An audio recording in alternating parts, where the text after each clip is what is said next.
Hi, everybody. Welcome to the Endwalker Countdown podcast. We're on episode 4. It's 5 now. Wow. Episode 5, and we're going to start finally talking about Stormblood so that we never have to talk about it again. I'm your host, Noah, and this is Lee. Hi, I'm Lee. I'm going to apologize in advance because both of us have seemed to come down with something. I have allergies. Oh, I see. Mine might be my allergies, but I might also just have the sniffles. So if you hear us going sniffle, sniffle, or you hear a sneeze, I'll do my best to edit it out, but I can't guarantee that I'll capture everything. I'm listening to the Stormblood soundtrack right now. It started with Lakshmi's theme. She's on my mind lately. Spoilers! I've talked about this on Twitter before, so for anyone who's coming over from the Twitterverse who follows my stuff, the first fight in my comic is against Lakshmi, so I'm drawing that right now. I might not be drawing it when you guys are listening, but, that's something that's on my mind. So I've been, looking at, concept art of her and stuff, and, watching her fight over and over, so that I can figure out what it would look like if you fought her. And what a banger. What a design. Lakshmi's really funny to me, though, because, I'm Pakistani, right? Yeah. Ostensibly. Yeah. Colonized. But I grew up, watching Indian cinema, so Lakshmi is, a name I heard a lot growing up, Lakshmi and Shiva, because Hinduism is, very present in Bollywood. This is something that was the reason why Stormblood is so fun for me, because also, being a Chinese person, there's a lot of references to my culture in it. So a lot of times it's fun. And, we can get into this I don't know if we're going to get into it this episode. I don't know if we're going to get into it. We'll get into it as we go, as this podcast tends to do. We're pretty freeform, right? But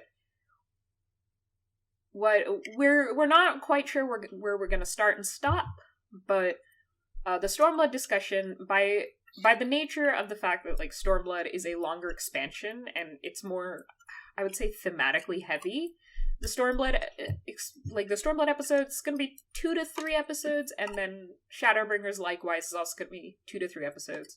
I guess I'm going to warn everyone in advance, there are probably going to be some discussions of some pretty heavy real life stuff as we go forward with the Stormblood cast. Shadowbringers is also a pretty horrific expansion, don't get me wrong, it's very scary, very spooky, we all remember Tesleen. But that being said, the things that happen in Stormblood, they're pretty close to things that could happen in real life.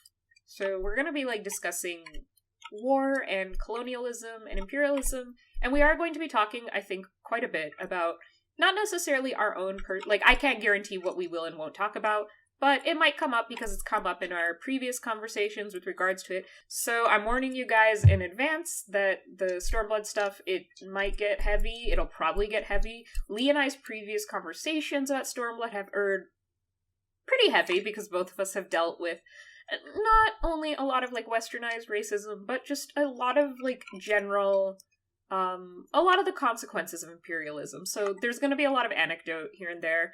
And we're going to be talking about war crimes and all that, and war, and pretty much all that entails. So if it's anything you can associate with war, particularly Japanese and American war crimes, then it'll probably be discussed. So again, just warning you guys in advance. I don't... From the amount of Twitter discourse I've been shown by like-minded friends, I can safely say that there are quite a number of people who play Final Fantasy and have absolutely no remorse or any feelings whatsoever about the depictions of things similar to actual real-life war crimes and or terrible things that happen to people in real life, simply because they are not happening in proximity to them. And whether or not you're one of those people, I don't care. But this is here for those people who might find it upsetting. Yeah. I'm just saying it right now because, I don't think you and I really thing. And this is the part of the podcast where we give a bit of pretense about our own opinions and experiences, because of course we do. But even though it's something that we commonly discuss, it's also not necessarily something we commonly discuss with most of our friends, particularly our friends who aren't from the same background as us.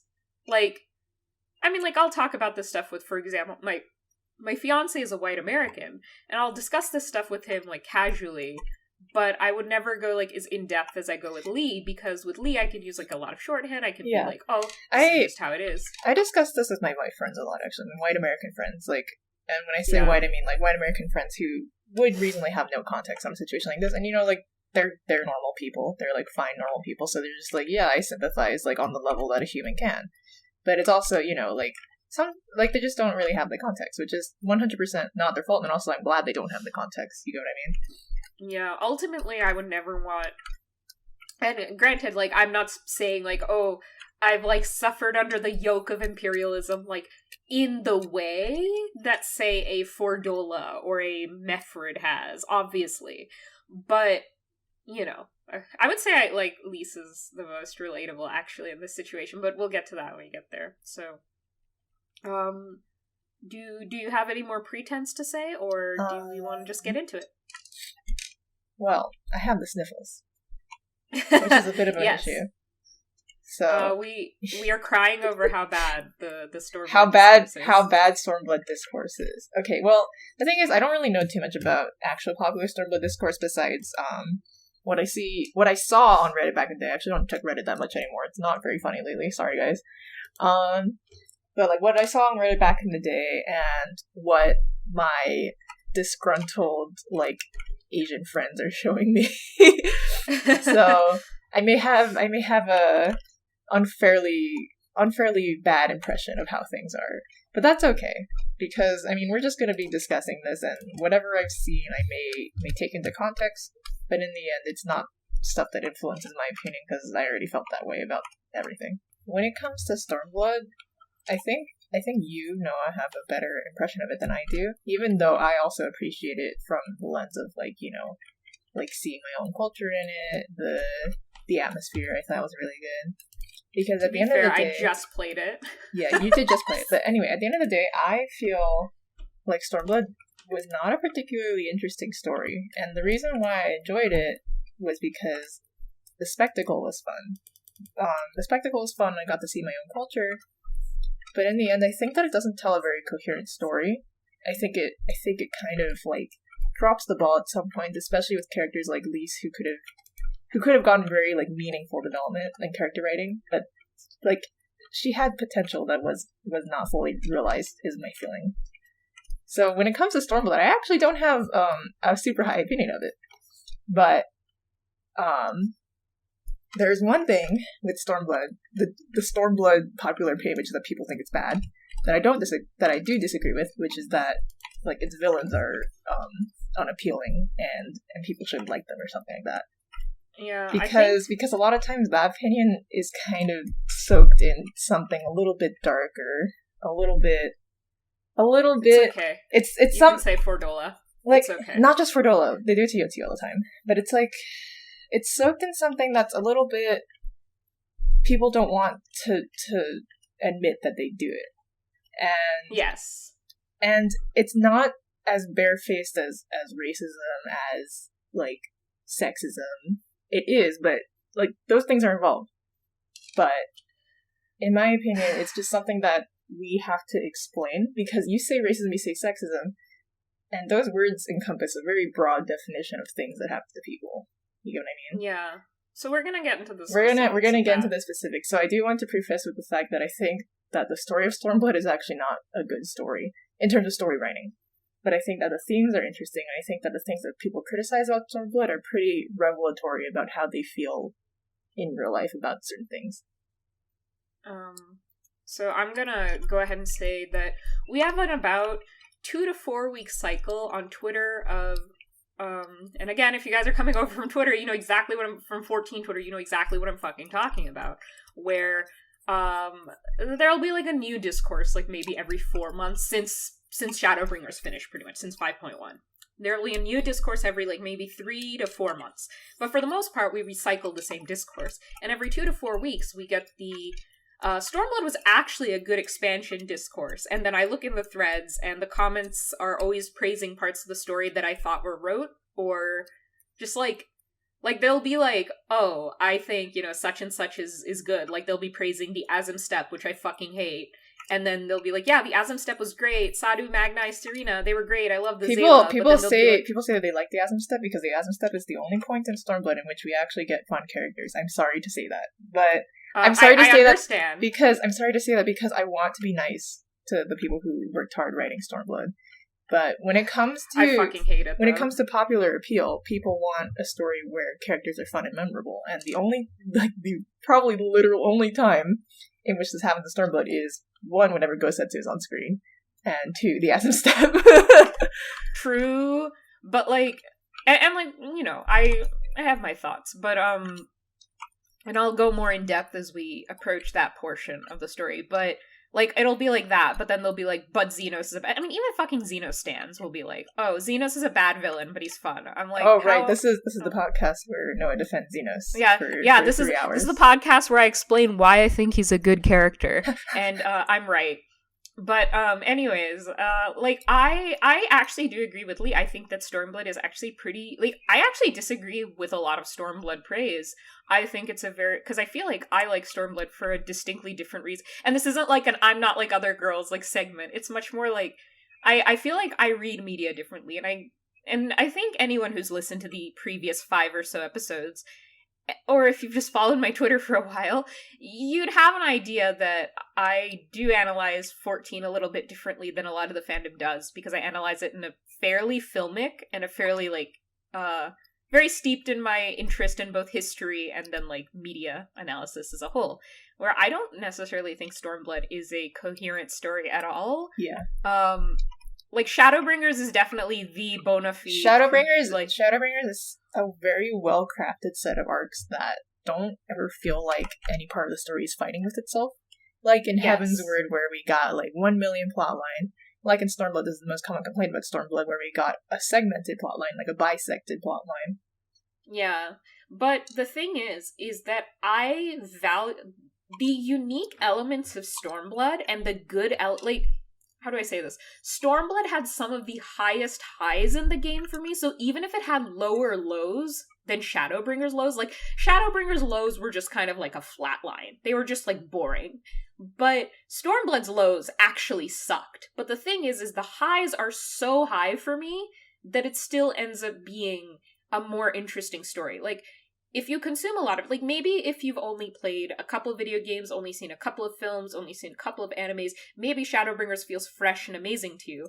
But if you've seen hundreds of films and shows and whatever, like, if you consume like thousands and thousands of hours of media, Shadowbringers is a little rote. Whereas Stormblood felt really unique and fresh. So even if it's like a hot mess, even if it's a big sexy disaster, I love my big sexy disasters. What the fuck? Zenos fan, right? So we could do the same thing we did with Heaven's Word, where we go through it piece by piece. Yeah? Yeah. You want to do that? Yeah, that sounds good to me. Okay. And I will say that even though I played it relatively recently, I played it over the course of like 2 months. So I apologize if I've forgotten things here and there. When it comes to Stormblood, I remember much more about it than I did about Heaven's Word now I think about it, which is funny because, like, I was also not really paying attention to Stormblood. I'm one of those people that only wants to pay attention when my wool is on screen and things are happening that are relative to the wool. And this doesn't really happen in Stormblood. The wool is basically like an auxiliary character in all of Stormblood. Which is one of the complaints that I had about it. Sorry for being a bad reader. Whereas I, personally, really enjoyed it. Because Stormblood is a war story, right? Yes. So I like that it's all over the place. I like that the wool is a piece of this story. Now, I will say, in canon, like, as it's presented to us, the wool is going through a negative arc in Stormblood. They were going through the beginning of the negative arc was in the vault, right? Yeah. And there's a partial resolution to that in Saving Estinian.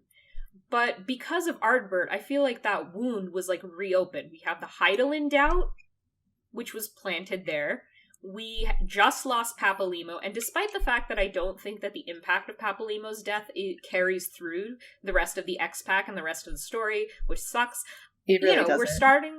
we're starting on a pretty sour note. Like, Ilbert's death scene was really gnarly. It's very sour, and you can kind of tell because during the entire X-Pack, all your dialogue options as the Wool are, like, incredibly unhinged. Stuff like, I'm not gonna help, fuck you guys, or, like, you're just really mean in Stormblood. The very iconic two lines. One is people die all the time. Sometimes even in their sleep. It makes me think of the Tails gets trolled back. Yeah. People die all the time even if they're wearing seatbelts. I thought that was interesting. Yeah, the Wool in Stormblood is, like, people like to call him unhinged and stuff, which is true. But, like, I think it definitely, is meant to portray a sense of jadedness. And again, I want to tie this back in with, like, popular player perception. At this point, the popular player perception of the story was that the Wool was underappreciated, had lost so many friends, and, like, the player base as a character, which I think is insane to talk about the player base as a character, but the thing is, the player base in its entirety is the Wool, right? And I think the devs see that our reactions to it, because back before Stormblood was launched, I remember people were like, man, none of these people fucking appreciate us. We're like, I just want to go fucking nuts. You know what I mean? Like, you just want to go apeshit. You want to go crazy. And so that's what they did in Stormblood. You went apeshit. You went crazy. You weren't, like, I mean, it wasn't, like, insane or anything, but you had dialogue options that made it clear that the Wool was kind of tired of taking shit. I like that. I think what I like about Stormblood, I actually really like how the Wool is treated in Stormblood. Even though, and I'll preface this for anyone who doesn't know, my canon is, like, super divergent. So, but I'm not going to insert that divergence into my sort of biases surrounding Stormblood, because obviously I know my fan fictions aren't canon. I'm not fucking delusional. Not about that, at least. But God, oh my god, I lost my train of thought. Something Wool, something... I don't know. I like it when the Wool is, like, fucked up. I like it when the Wool is fucked up, too. I like the fetishization aspect, which, that's super fucked up to say. The thing I like, and I this is, like, what I hone in on in my writing throughout the different X-Packs, regardless of, like, divergence or adherence to canon. I like it when the Wool is fetishized by the populace, because I don't want to say it's, like, a commentary on celebrity culture. Obviously, it's not.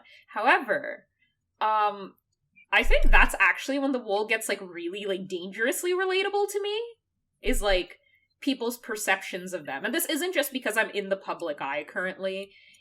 It's also just because, like, regardless of your degree of quote-unquote social media fame, even in, like, real life, right? We have, like, people perceive us a way that maybe we don't necessarily want them to. And a lot of that perception is fetishistic. Fetishistic in that it surrounds your role in society rather than who you actually are. Like, obviously, Lee and I care about each other as people. We're friends. But we have to have conversations about the podcast on, like, a practical level. And I'm using, like, fetishism. And I've been watching a lot of manga lately, so I'm using it the way that that Naoki Urasawa uses it. There's a fetishism there, and it's much stronger when, like, you go to work and you have to turn things into your boss, and then you think about how your coworkers perceive you, or, like, when you go out and you do, say you're in a volunteer group and you all the volunteer people are older, so, like, maybe they ask you to carry more stuff because you're younger and you don't have a bad back yet. Like, it's like these are, and so everyone, or, like, or for example, like, I talk about in like, I'm in a Discord group and we we're all, like, leftists and stuff, but most of the people in that group, most of them are white, so a lot of times when they want to talk about racial issues, they talk to me about it. And there's a fetishism there. It's not necessarily a bad thing. The fetishism is the I'm saying it's, like, the idealization, or, like, not even idealization, but placing importance on an aspect of your role rather than you as an individual. And that's kind of a necessity. Like, that, like, if we cared about, and this is fucked up to say, but if we cared about every individual aspect of every individual person on a deep level, that would be an information overload. Our brains would explode. Like, we already are seeing how an information overload is affecting society. We have a mental health epidemic. And so our brains are designed to fetishize other people so that we can filter out all of the unnecessary information. And a lot of times, thinking about somebody who's useful to you in a human way, not only is that too much information for the human brain to handle, but it's also kind of upsetting. Like, when I was working like a normal minimum wage job, I work a freak job now, but when I was working a normal minimum wage job, like, if I thought too hard about the fact that the people exploiting me were like real human beings, oh, that was painful. It's also the same way where if you like look at the little tag on your stuff and you see it says made in China and then you think about the sweatshop it was made in, you freak out. Like, your brain filters that information out on purpose so that you don't like just drop dead out of misery. Yeah. And it doesn't mean you don't care. It's literally your brain protecting yourself. Like, you are aware of it, but you filter it out because our society is not structured to cater to people. And the thing is in war, especially in this like fictionalized war story, I'm not going to talk about like modern day militias because a lot of modern day war is for like the benefit of money, basically. Like, it is for money, it is for resources. But, you know, like, I'm not going to compare that to people fighting for their freedom. I have, you know, obviously a lot more respect for people taking militant action to do that. And so the thing is if anyone thinks too hard about the fact that the Wool is a person, it's hard for them. It would be hard for them, right? And then, like, especially because, and this is, like, and I'll talk more about this when I analyze Zenos a bit, but especially because, like, the Wool is significantly less human than everyone else. They have this, like, supernatural ability to just pick things up. They have a crazy amount of luck. They're, like, one of the few people who can survive a primal fight. Like, even thinking about the people, like Arenvald, who won't necessarily get tempered. Like, who is Arenvald next to the Wool? Arenvald like, says this a lot to you, too. He's like, I'm nothing like you. Yeah, and it's just, like, they say it out of admiration because the Wool is, like, a figurehead. And that always makes me think of, like, celebrity interviews and stuff. But, like, celebrities who are, like, role models. Like, I was watching an interview, I was listening to a video about how we mistreat, young, like, teenage celebrities, right? And it was talking about, like, Miley Cyrus and Selena Gomez, you know, Disney stars. This is a very strange tangent to go on, but I promise I have a through line. But, like, Selena Gomez has maintained this very, like, clean image, whereas Miley Cyrus, we all know, she had that phase where she got, like, really wild, and she's not as respectable to the public. But she was talking about how, like, the thing she does in the interview, and I gained a lot of respect for her, like, listening to this interview, because we really do mistreat, and, like, with the Free Britney stuff, obviously, we're, like, talking about it now as a society a lot more, but, like, we are also still doing it as a society, just in a different way. Yeah. Instead of Disney stars, maybe we're doing it to TikTok stars. Yeah. And it's no one individual's fault, but it affects the psyche. And so she was talking about how everything she's doing is just shit that, like, normal 20-year-olds do. Like, all of her, like, non-celebrity friends do this, and no one gives a shit. But because she's a celebrity, she has to be a role model. And, like, interestingly enough, that can be applied to the Wool. That, like, everyone sees them, like, a very certain way, you know? Because they need to be. Because if the Wool isn't like this, then who can we trust to be like this, you know? Yeah. And that's, like, fucked up. That's really fucked up. I think it's fucked up, and I think it's fun for the Wool as a character, because this kind of happens to you much as Stormblood. But the thing is, the narrative doesn't give a shit about it at that time. It's like those things, like, remember back when, like, Alphino was like, oh god, you're back, I thought I'd have to find another hero, that sort of stuff. Yeah, and I think, like, if you personally, as like someone who's playing the game, if you really want to enjoy the story, I think that's the headspace to get into. Like, to enjoy Heavensward more, I thought, how does my Wool interact with Izael and Estinian and Alphino? And that made it more fun. Thinking about how my Wool feels about the people around him. But rather than thinking about everyone as individuals, taking that fetishistic approach is actually a more fun way to write your own Wool. Just like my recommendation personally, for if you're, you know, like when you're going through it, rather than thinking, oh, how does my Wool feel about Lyse? How does my Wool feel about Lyse? Etc., etc. It's actually more fun to be like, how does my Wool feel about being stuck here? That's my recommended route. So we just did all of Bales as well. We did all of that. We talked about that in the last podcast. And going into Ala Mhigo, we go into Castrum Orion's And we do like the first beginner little quests at the very start of Ala Mhigo, and like right off the bat, Urbania is fucking gorgeous. It's very pretty. Oh, and the music is really good. Yeah, and the music is sad. Ugh, especially the nighttime music, like the minor key. Something that's underrated is that this was off of 2 years of Heavensward zones, and not that they're bad, but that there are a lot of them are like, you know, kind of bleak, kind of cold. So I remember like when I first started Stormblood, I was like, thank fucking Christ, it's a warm zone. Warmer than Ishgard, at least. Like, and one thing I actually noticed about Ishgard is that a lot of things are kind of hard to see in the distance. Like, there's always, like, fog or snow. Ala Mhigo almost never has that. Yeah. Like, sometimes it'll have fog. So you go into that first zone. There's, like, a bridge that you can't cross. Like, the first half. About that bridge. You can actually cross it before you're allowed to cross it if someone ferries you across. And this will come into play later once you get to Rabon. I'm going to actually look at the area names so that because I do forget the area names like very, very easily. But when you're talking about it's the fringes. The fringes, yeah. It's the fringes, the peaks, the locks, the Azim Steppe, the Ruby Sea, and Doma. Or sorry, not Kugane. Yanxia. Yeah, and Yanxia has Doma in it. Yes, and then the city is Kugane. Yes. So you do your first little quests, and like you learn that like Ralger's Reach, and this is like the first hint that Gaius might be a little incompetent. I think there were hints before that, but yeah. This was when I replayed it, I was like, how does Zenos snuff this place out immediately, but Gaius can't? I wonder if it has anything to do with his like weird Asian stuff, but I get the feeling that he just didn't care that much, honestly. Sorry, Gaius, meritocracy believers. Okay, this is actually something that we should probably talk about right now.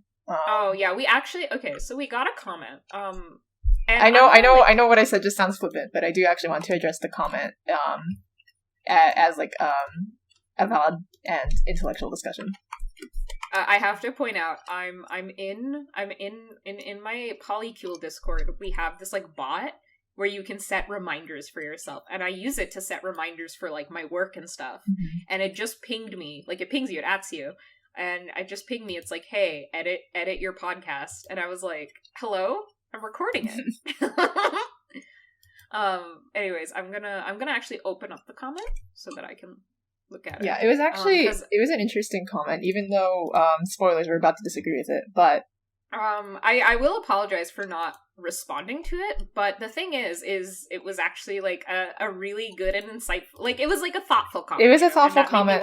That's what I appreciate. Like we were discussing this comment, discussing how to respond to it, and we had some discussions. And then I was like, no matter how. Do you want me to read it? Wait, I just want to like preface this, but like, oh, okay. Like, no matter what we say to it, I do really appreciate that this person took the time to thoughtfully respond to what we said. Like, I appreciate that a lot. I think it's a good thing.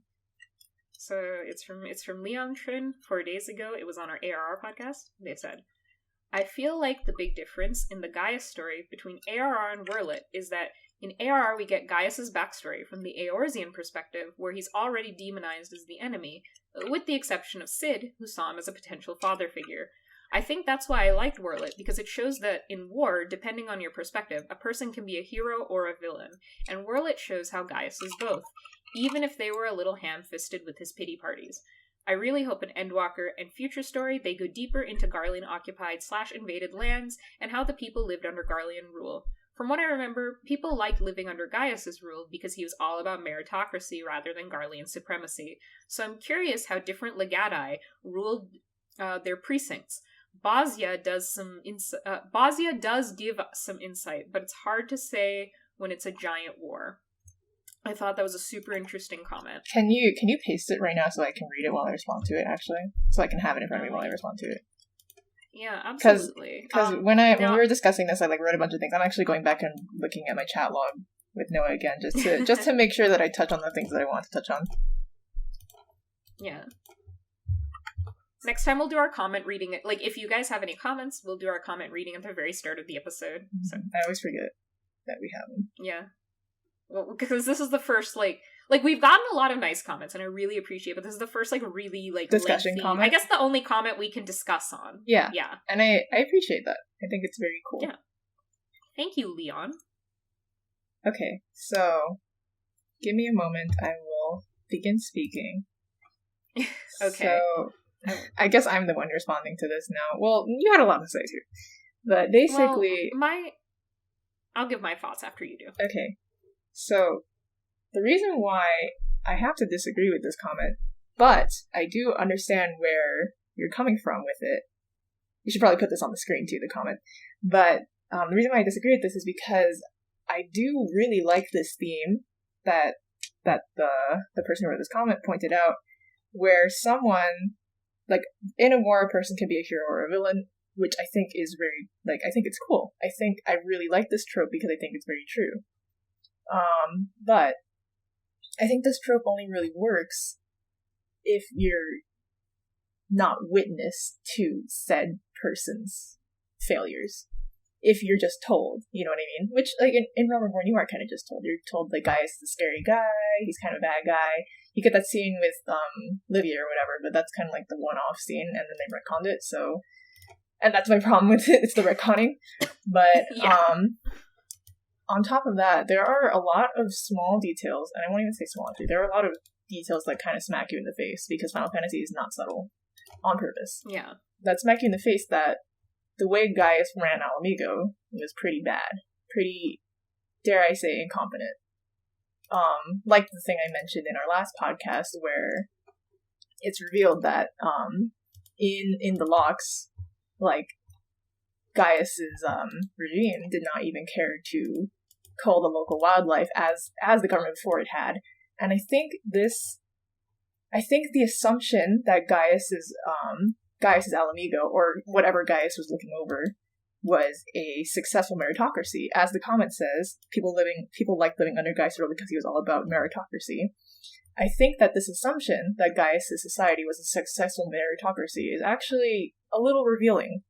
And I'm not going to say that as, like, the opposite, secretly a racist. I think that's dumb. You know what I mean? I think it's revealing of attitudes in our society, actually even, like, global society, because a lot of these attitudes, like, trickle down from Western countries or whatever, and like, people internalize them. You know what I mean? People in colonized countries even internalize them. Fucking me talking to half my Pakistan. Exactly.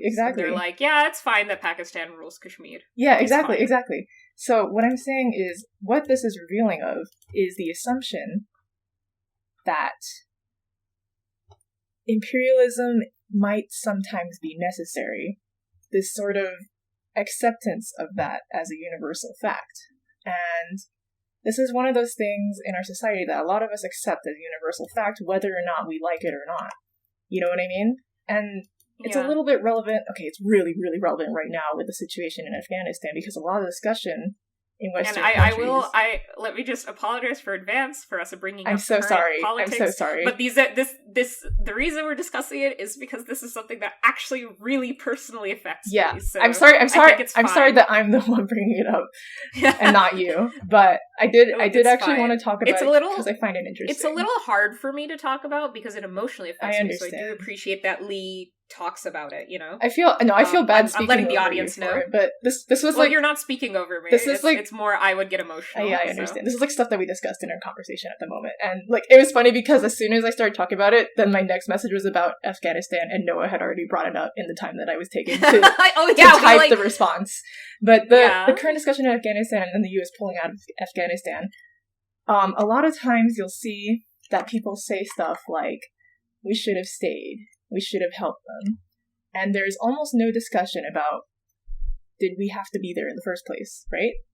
And like, that's... I'm not saying I have an answer to that question. But I am saying that it's almost accepted as universal fact by people on all sides of the political spectrum that imperialism is sometimes necessary. And it's accepted as fact the way that we accept that things like maybe we'll never have a better form of government than representative democracy is accepted as fact. Or that I don't know, I had more examples. But hold on. That's right. Another one is that we accept is that poor people have to exist. So it's stuff like that, you know what I mean? Stuff that we accept as universal fact because we've never lived in a world in which it's not true. Yeah. And that's why I'm saying it's absolutely not the ops' fault for revealing this in what they said about Gaius's successful meritocracy and how the people in it liked living under him. Because it is true sometimes. Like, that countries under forceful rule, where the citizens are, you know, like, not displeased, maybe even better off than they were before. Because I don't like saying this because people will take these words and twist them and be like, imperialism good, actually. But I find it interesting, Ala Mhigo's situation for Gaius is that they had a despot. Sorry if I pronounced that word wrong. They had an absolute monarchy. They had an absolute monarchy and their king was insane. And a lot of the citizenry suffered under this. But even then, like, whether or not Gaius's meritocracy was successful it's like, it assumes something, right? It assumes that it's like to take it out of an imperialist concept, like to take it out of an imperialism racial dichotomy sort of context, applying it to like quote unquote normal American society. Like, you can provide housing opportunities for homeless people who work hard enough and make an effort. Yeah, right? Yeah, the meritocracy stuff. Yeah. There's also like an assumption here that a meritocracy is what we want to, which I think is interesting.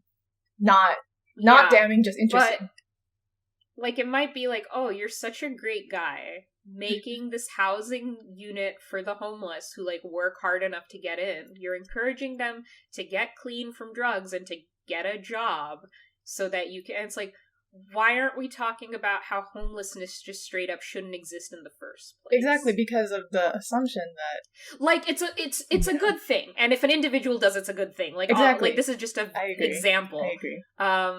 Like, obviously an individual can't change how society is, but a lot of people would look at the guy who makes that house and be like, yes, we need more of this. When it's like, no, this is the Band-Aid while we wait to get to the fucking hospital so we can actually stitch and disinfect the wound. Yeah. Now that has, now that I think about it, that point that we brought up has almost not a whole lot of bearing on me disagreeing with the comment and just me noting that the person who wrote this comment, like all of us, has some entrenched beliefs about society. Which is why I'm pointing it out. I will say, I think even Werlick directly contradicts what Op is saying, because the thing is the blue-haired chick who's with Gaius, she straight up is like, Gaius was like, yeah, it was a meritocracy, and the blue-haired chick is like, what are you talking about? Yeah, she disagrees with him, which I think is interesting. She's like, what are you on? I like having characters who disagree with each other.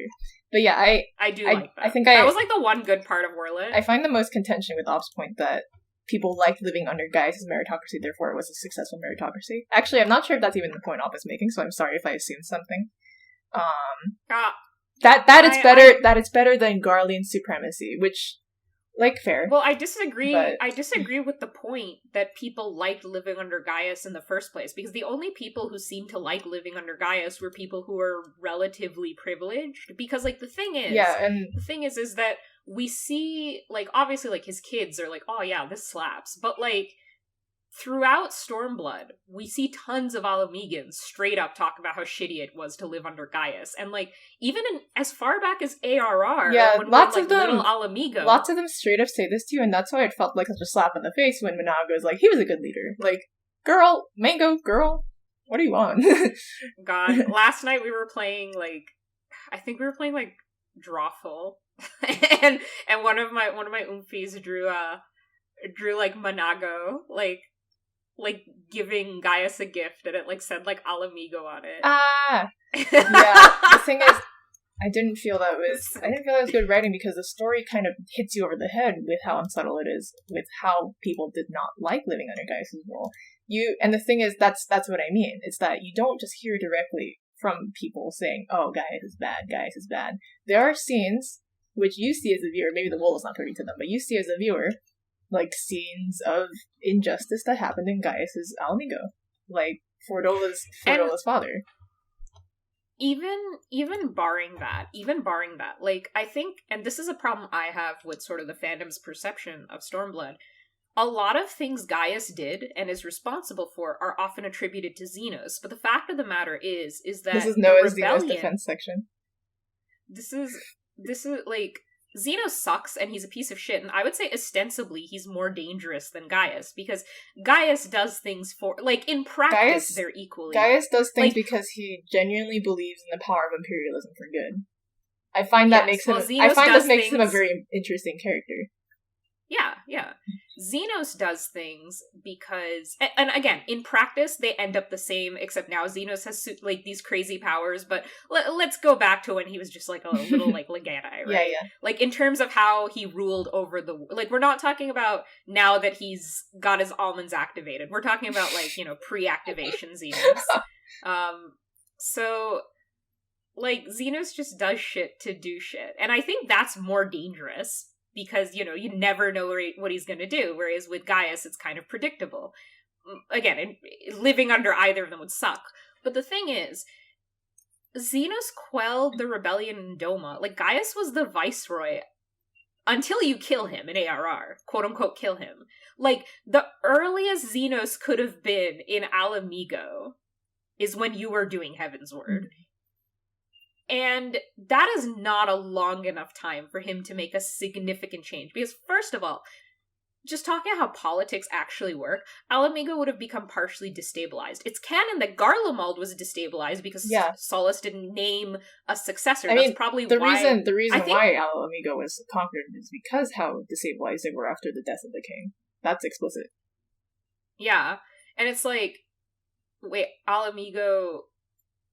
Wait, hold on. Am I talking about the same thing? King? Yeah, You're talking about something else. I'm talking about Solus dies during ARR. I'm talking about, like, the reason why Ala Mhigo got conquered is because of the destabilization. Because Theodoric died, yeah. But, like, I think, if I recall correctly, like, that's why Doma rebelled. Yes, because Doma rebels during ARR. I think you're right. Doma does rebel because they sense weakness in Garlemald. Yes, and that's when, you know, that there was like almost a civil war for succession, and then after Varys dies, there is one, like in Shadowbringers. It's still going. Until like Zenos and Fandaniel did their funky little magics. But Garlemald is gone. Like, Zenos had to, like, go and quell the rebellion in Doma, like. You know, Varys knows how to utilize his son. He knows what his son is good for. And, like, straight up, it's, like, said as, like, main text. Zenos was sent to Ala Mhigo to crush the morale of the blossoming rebellion, because the rebellion had hope for the first time. Yeah. And that's, like, what Zenos is. He's the morale crusher. Like, Varys says himself in the Stormblood patches, like, he talks about how, like, terrifying his son is and how he's not fit to rule, that he exists only for violence. And it's like, yeah, so he uses him as a tool of violence. And so, but the thing is all of the systematic stuff, that's all Gaius. That's all stuff Gaius allowed. It is. And the thing is, like, when you say meritocracy, I think about how every single citizen in the Ala Mhigan quarter is not allowed into actual Ala Mhigo, despite being Ala Mhigan, because they are on. They're not citizens. Yeah. They are second class. Yeah. Some of the Ala Mhigo stuff hits really close for me. I understand, because this is shit that happens in real life. So that's why, like, I would like to thank all for this very, like, thoughtful discussion that they've brought to light, because now we get to discuss this so that hopefully people can understand. Yeah, it's God, there are some scenes in Stormblood that are actually painful for me to view, because they're, like, things that people in my family have literally gone through, if not me, right? And it's like, it's hard. It's a hard story to consume. That's, like, an aside. But yeah, I personally, I hold a lot of contention with people holding disdain for Zenos for what he did in Ala Mhigo, did to Ala Mhigo prior to, I guess, because he kind of didn't do anything. Like, Zenos' big sin in Ala Mhigo prior to the raising of Rhalgr's Reach is inaction. Like, inaction to stop the Garlean Empire, which is bad. He's still someone who serves the Garlean Empire. Like, fuck him, I hate him. Zenos didn't instate any of the systematic, like, oppression that was going on in Ala Mhigo. That was something he inherited.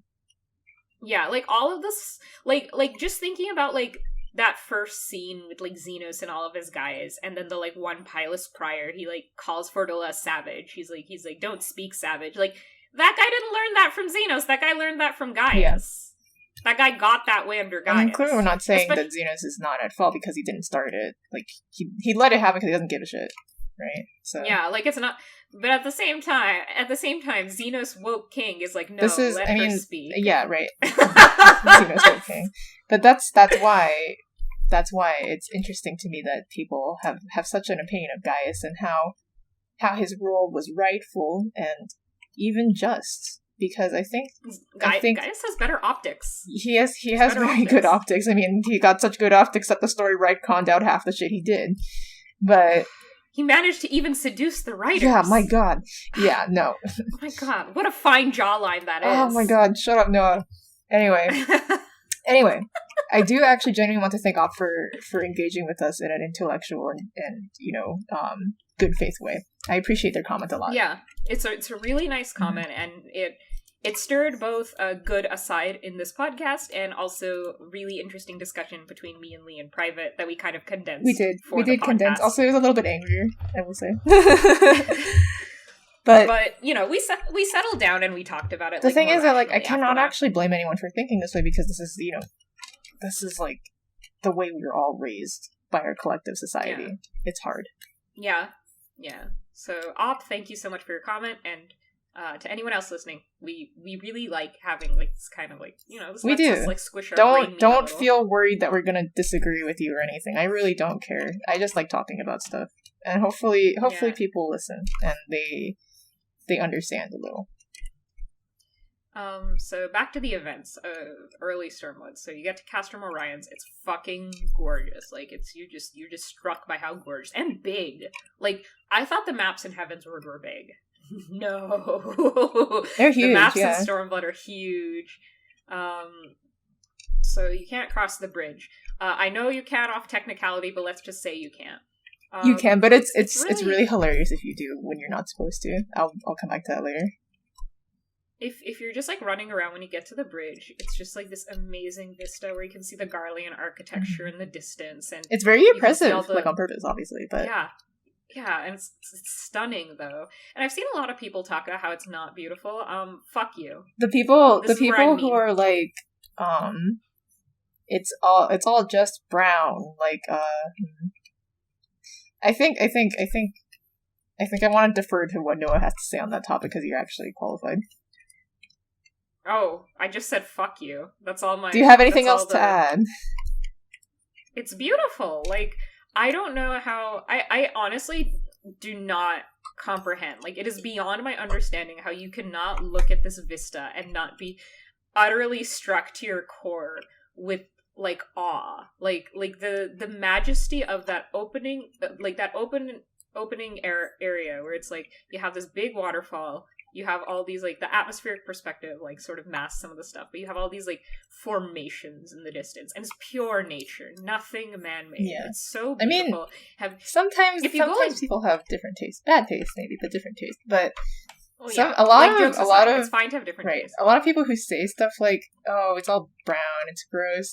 That's, like, not true. It gives me a bad feeling. Let's say it's disingenuous because all of Ala Mhigo is not like some brown flatland. It's desert. not, but like, I think also it's that people have a perception of if it's a war story about stuff like this, it must be set in a brown featureless place.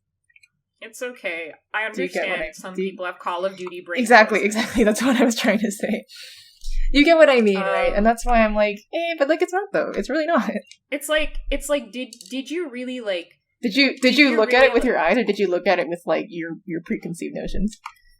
Exactly, because, like, I remember I, like, actually blogged about this. I was, like, just standing there and, like, the slow piano music. I loved the music. It was good. It was really good. And, like, I was like standing there on my chocobo, and just like I was standing on my chocobo, and I was at the like edge where like the bridge would be. Like I wasn't at the bridge, but I was at that like gap, right? That chasm. And I was standing there, and I just like looked out, and I was like, "Hey, my wool is Ala Mhigo," and while like again my canon's like really divergent, for me personally, there was this strange like lingering sense that I am looking at the edge of my homeland. Even though that part, like, it's interesting because that part of Ala Mhigo, well, it looks like a lot of Pakistan. It doesn't look like Kashmir, right? Kashmir looks more like the Azim Steppe. Like, straight up, the Azim Steppe looks like where I'm from in, like, real human life. Like, the grassy parts. Like, near where Serena is, like, that looks like where I'm from. That said, I felt that overwhelming emotion when I was in Ala Mhigo because of the way it's presented. I mean, my character is also Ala Mhigo, remember? So I got a similar feeling, even though the place where I'm technically from, I say technically, is Doma, and it's very similar looking. And I think that like speaks as a testament to how, like, if you're, because I think a lot of people, how they play this game, and I played the game this way the first time I went through it, they're like, gotta get to the next point. But if you slowly allow yourself to soak it all in, it's so much. Like, I think about like a warrior of light like coming to this land they've never been to, but they've been hearing about for like months if not years, this land that, you know, your beloved companion Minfilia is from, you know, like this land that so many people have like bled and died when you're for. When you're in 1.0, I mean, clearly we're not people who play 1.0, but you had a path companion, and I'm pretty sure it was implied that your path companion was Ala Mhigo. Oh my god. And then, like, you think about, like, Wilrid's storyline from AR and Mefrid's. Like, and Mefrid comes back, of course, but, like, so many little storylines in ARR. So many little storylines in ARR are, like, connected to, like, people, Ala Mhigans. Ala Mhigans get a lot of, like, for a lot of Realm Reborn, they're like, background dressing. But I feel mean saying that, because they're more than that, obviously. They have a lot of flavor to contribute. But, like, because they get mentioned a lot. It's just, like, you see so many people did so much for this place. Like, Raban crawled through the gladiatorium to this place, and a place there for this place, and Ilbert literally died for this place. Like, regardless of if they're good or bad people gave everything up for this and place. I find it really interesting, because out of all of the nation states on Eordia, is that Ala Mhigo feels like the one with the greatest national identity, and it's probably a direct result of imperial rule. Yeah, and I don't have a lot of respect for the nationalism that is born of the desire to oppress. Like, I think there's a lot of unwarranted nationalism. I'm an anti-statist. Me too. So is we all are. That said, there's something to be said about the nationalism of the oppressed. It's a slippery slope. However, I always think of Haitian nationalism, because I remember me and a couple of my friends, we were doing just some work for some like refugees from Haiti, right? Mm-hmm. And one of the women who's like the head of everything, like we were like teenagers. This was very formative for me. So the lady was like organizing everything. She was like an older woman, and she talked to us about like, you know, her national identity and stuff. And like Haitian nationalism is very like born of like breaking from the shackles of your oppressor, you know, rather than like a desire to rule over others or be better than others. And I always think about that, and I feel that like really strongly I feel that as a Kashmiri personally, and I really feel that for the Ala Mhigans. And it's like, it's so interesting because like the opening to the fringes, you get all because it's the border with Gridania, so you still have all the big giant 12s wood Gridanian trees, and they slowly like taper off into the Ala Mhigan terrain. So like if you're walking through it on your chocobo, then like that chasm is the first area where there's like no signs left of Gridania. Like when you look out at the chasm, and it's like, this is Ala Mhigo. I really like also how the geography of Gridania gives way to the geography of Ala Mhigo, because I mean, this is kind of like lore that you would know if you paid attention to Job Quest, but there was a 100-year war between Britannia and Ala Mhigo, I think, or something like that. No, I don't think. Yeah, it was called the I Autumn think it was War. 100 years. It was less than that, but I think it was like 100 years ago or something like that. There was a war, and it was within distant but living memory, and you really see that, like, you know, these two nation states really were in like enough proximity to each other to be at war, and I find that like interesting environmental storytelling, I guess. Yeah, when I was not like at Stormblood, I was totally expecting Gurabania to actually border Thanalan. Right, that's what you would think. That's what I was anticipating. Yeah. So I really appreciate that they didn't do that. Also, one thing I gotta say, I really love that. Okay, while obviously, like, in a fantasy game like this, they can't make a country based on every individual real-life culture or country, I do like that rather than the Middle East and South Asia all being homogenized into one culture, North Africa, the Middle East, is much more strongly represented in Thanalan. Like, the Arab world is represented in Thanalan. And then Ala Mhigo resembles a strange mix of the Ottoman Empire and the Mughal Empire. The Ottoman Empire, of course, being a Turkish empire that lasted, I think, into the early 1900s, and then the Mughal Empire being the last empire in India prior to British imperialism.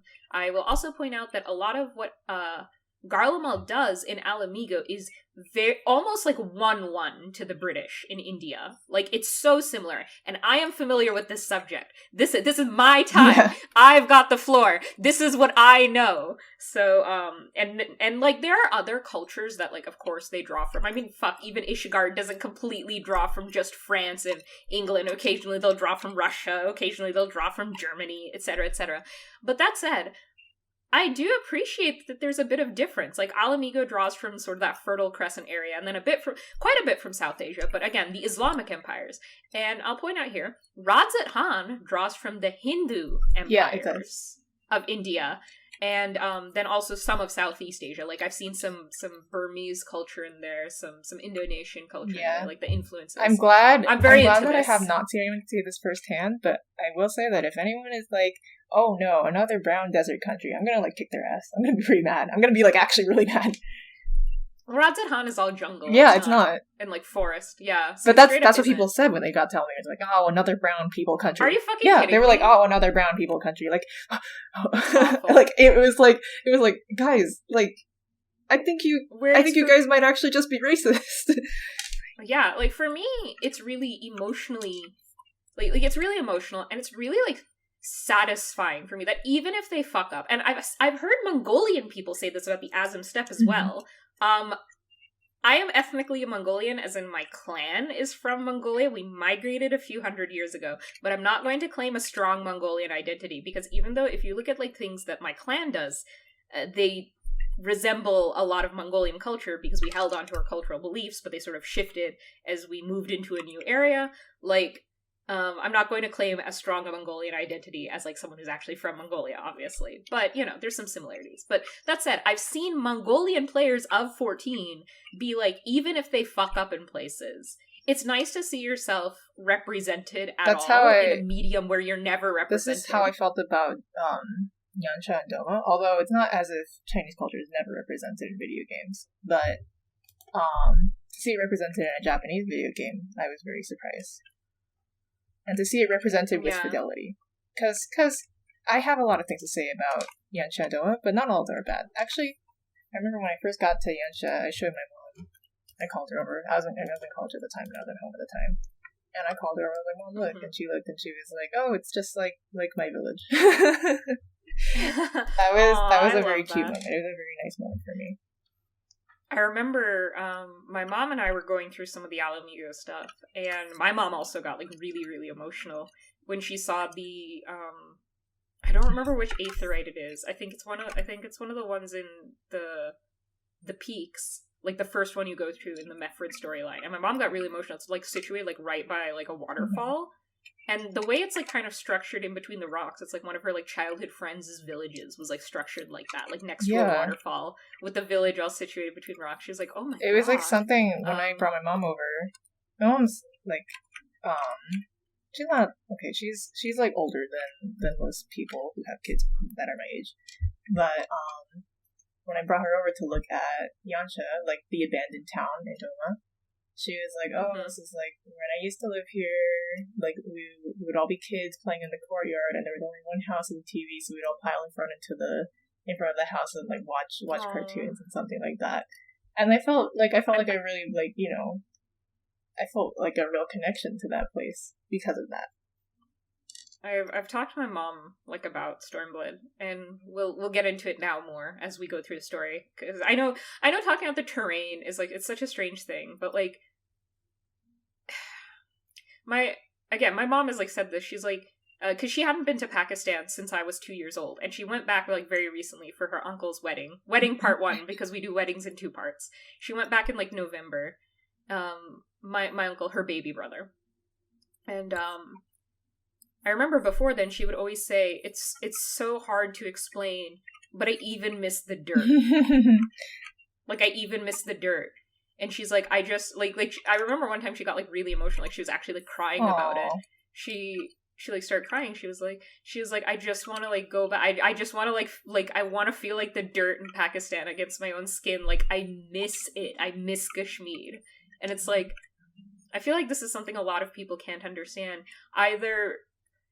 For some people, it's due to forced migration, right? Yeah. Of course. I would say most American people of color have this problem, where, like, they don't have an attachment to a quote-unquote homeland because, obviously, Native Americans were forcibly relocated, and, like, Black people were obviously forcibly relocated, so it's, like, it's different, right? And that's a different kind of pain. But then for immigrant kids, it's this pain, and this is something I think, like, white Americans or white Canadians can't really understand. Straight up. It's just, it's not their fault. Definitely, it's like, when I think about stuff that white Americans and white Canadians don't understand, it's really like, it's clearly not anyone's fault, right? It's just one of those shared experiences that not everyone has. But that said, I appreciate you guys, like, listening to our stories about these experiences, even if you can't understand them. I think it makes like, one more worldly, trying, it's like hearing about people's experiences, putting yourself in their shoes, even though you've never experienced it firsthand, can give you a deeper understanding of what it's like to be someone who isn't you. Yeah. And that's why we're talking so much about the land, because the literal physicality of the homeland is such a particular thing. And I think, like, a Japanese development team would be very tuned into this, because obviously, like it's like, what, 95% of Japanese people, like, live in, like 5 cities or something like that. Yes. Like, they live in, like, urban areas. So it's like, Inaka, the countryside, is pretty much abandoned. And a lot of people have, they have family homes out there. Yeah. And it's like, so even for, like, Japanese people who live in their own country, maybe this pain is something they feel. Because it's like, the city is the city. The land is the land. You basically have to be in the city to be, like, anyone in society. Like, all the companies are there and stuff. So, the pain of those moments feels very real, and like, even like, I don't know if I'm ever going to be able to go back to my homeland. Ooh, I'm getting really emotional, I'm like tearing up. I don't know, because like I'm trans and gay, right? I'm gonna try to go back briefly for my mom's little brother's wedding part 2, cultural thing. I'm gonna try, but I never will be able to go back as Noah. Like, I'm gonna be pretending to be someone else the whole time I'm there, right? I'm never gonna be able to go back as Noah. I'm probably never gonna be able to take my fiance there. Things like that. Or I feasibly can't see it within my lifetime. Maybe it'll be better, but it's like, it's a country where you can get arrested for being gay, let alone trans, right? So I'll never be able to go back there as Noah, and that's like really painful for me, because that's my home. That's where I was born, right? I don't want to go back to China. Actually, I feel bad to undermine your point, but my parents left China with purpose and without looking back. Okay, yeah, my family did. But that is another immigrant perspective that I also find interesting. Yeah, of course. You have like Yugiri's perspective. Sort of. Although she seemed happy to be back, right? Yugiri left Doma with a mission, right? She was No, she left Suino Sato. Oh, you're right. Yes. Yugiri left Suino Sato. This is also something I want to discuss because it's a big part of her cultural characterization that I think sometimes people without that cultural context might not get. But we're not going to discuss that now.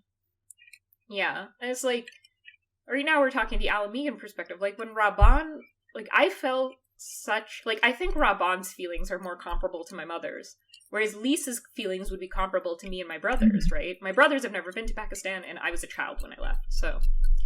And it's just like, but even then, like, she, like, describes how this is, like, an intense feeling for her, and I felt intensely. I felt, like, maybe I'm just, like, a really empathetic person, maybe it's because it's something I can relate to, who fucking knows? But again, like, the land, the physicality of a place you can call your home, the place that you're from, it's so powerful, and that's why we needed to talk about, like, those moments. So even, I mean, you said you, like, felt, like, struck by it, even though you weren't even though I have never actually been to China in person. This is part of the fact that my parents don't actually want to go back. They left with purpose and without looking back, because they genuinely did not like the political situation in China, basically. This is, like, you'll find this is somewhat common, that a lot of expats left China due to, for much of the same reason why a lot of Americans were like, I'm gonna go to Canada when Trump was president. You get what I mean? Yeah. So it's like that, and I've never been back to China because, oh my god, I don't know if I can discuss this on the podcast. Feel free to cut this. But it's like, okay. If you're Chinese, the Chinese government kind of acts like it has a stake over you, even if you're not a citizen, even if you've never been to China. And this is something that I hate. If you're overseas Chinese, yeah, sorry, you can cut this, but I do. No, it's okay. We don't need to put in a like stupid like sex thing counter to get us demonetized. Okay, excellent. You're welcome. But like, this is like, here's one of the reasons that I don't want to go back to China, is because they will treat you as if you were under the jurisdiction of the Chinese government, which I am not. I'm American. Yeah. And, like, this is actually just the truth. Now, while I don't think I've done anything so seditious as to be detained by the Chinese government, I just don't like the idea. So that's why I'm not, like, super hopping to go back. It's not that it'll stop me if I ever feel like it, but that I just don't feel such a connection. And I think I wouldn't be wrong in saying that a lot of Asian Americans feel a similar way, that they don't feel a connection to any state, so to speak. Not all of them. Yeah. Like, some people visit their their parents' like home country a lot. Yeah, I'm not that person. Of course. But... like, I mean, like, obviously, like, I don't approve of the Pakistani government. I mean, again, I always say Kashmir is colonized, but most of my family has drank the Kool-Aid and is very pro-Pakistani imperialism. So I understand. Only me and my mom are like anti-state in my family. So okay, so now let's get back into the story. I know this is why we have to have Stormblood be like 3 episodes, because the atmosphere is so important. The atmosphere is important. Like, the actual like personal significance too is important because of the year. Yeah. I feel a little like whenever like a white person is like, I don't really care about like that Kuyane stuff.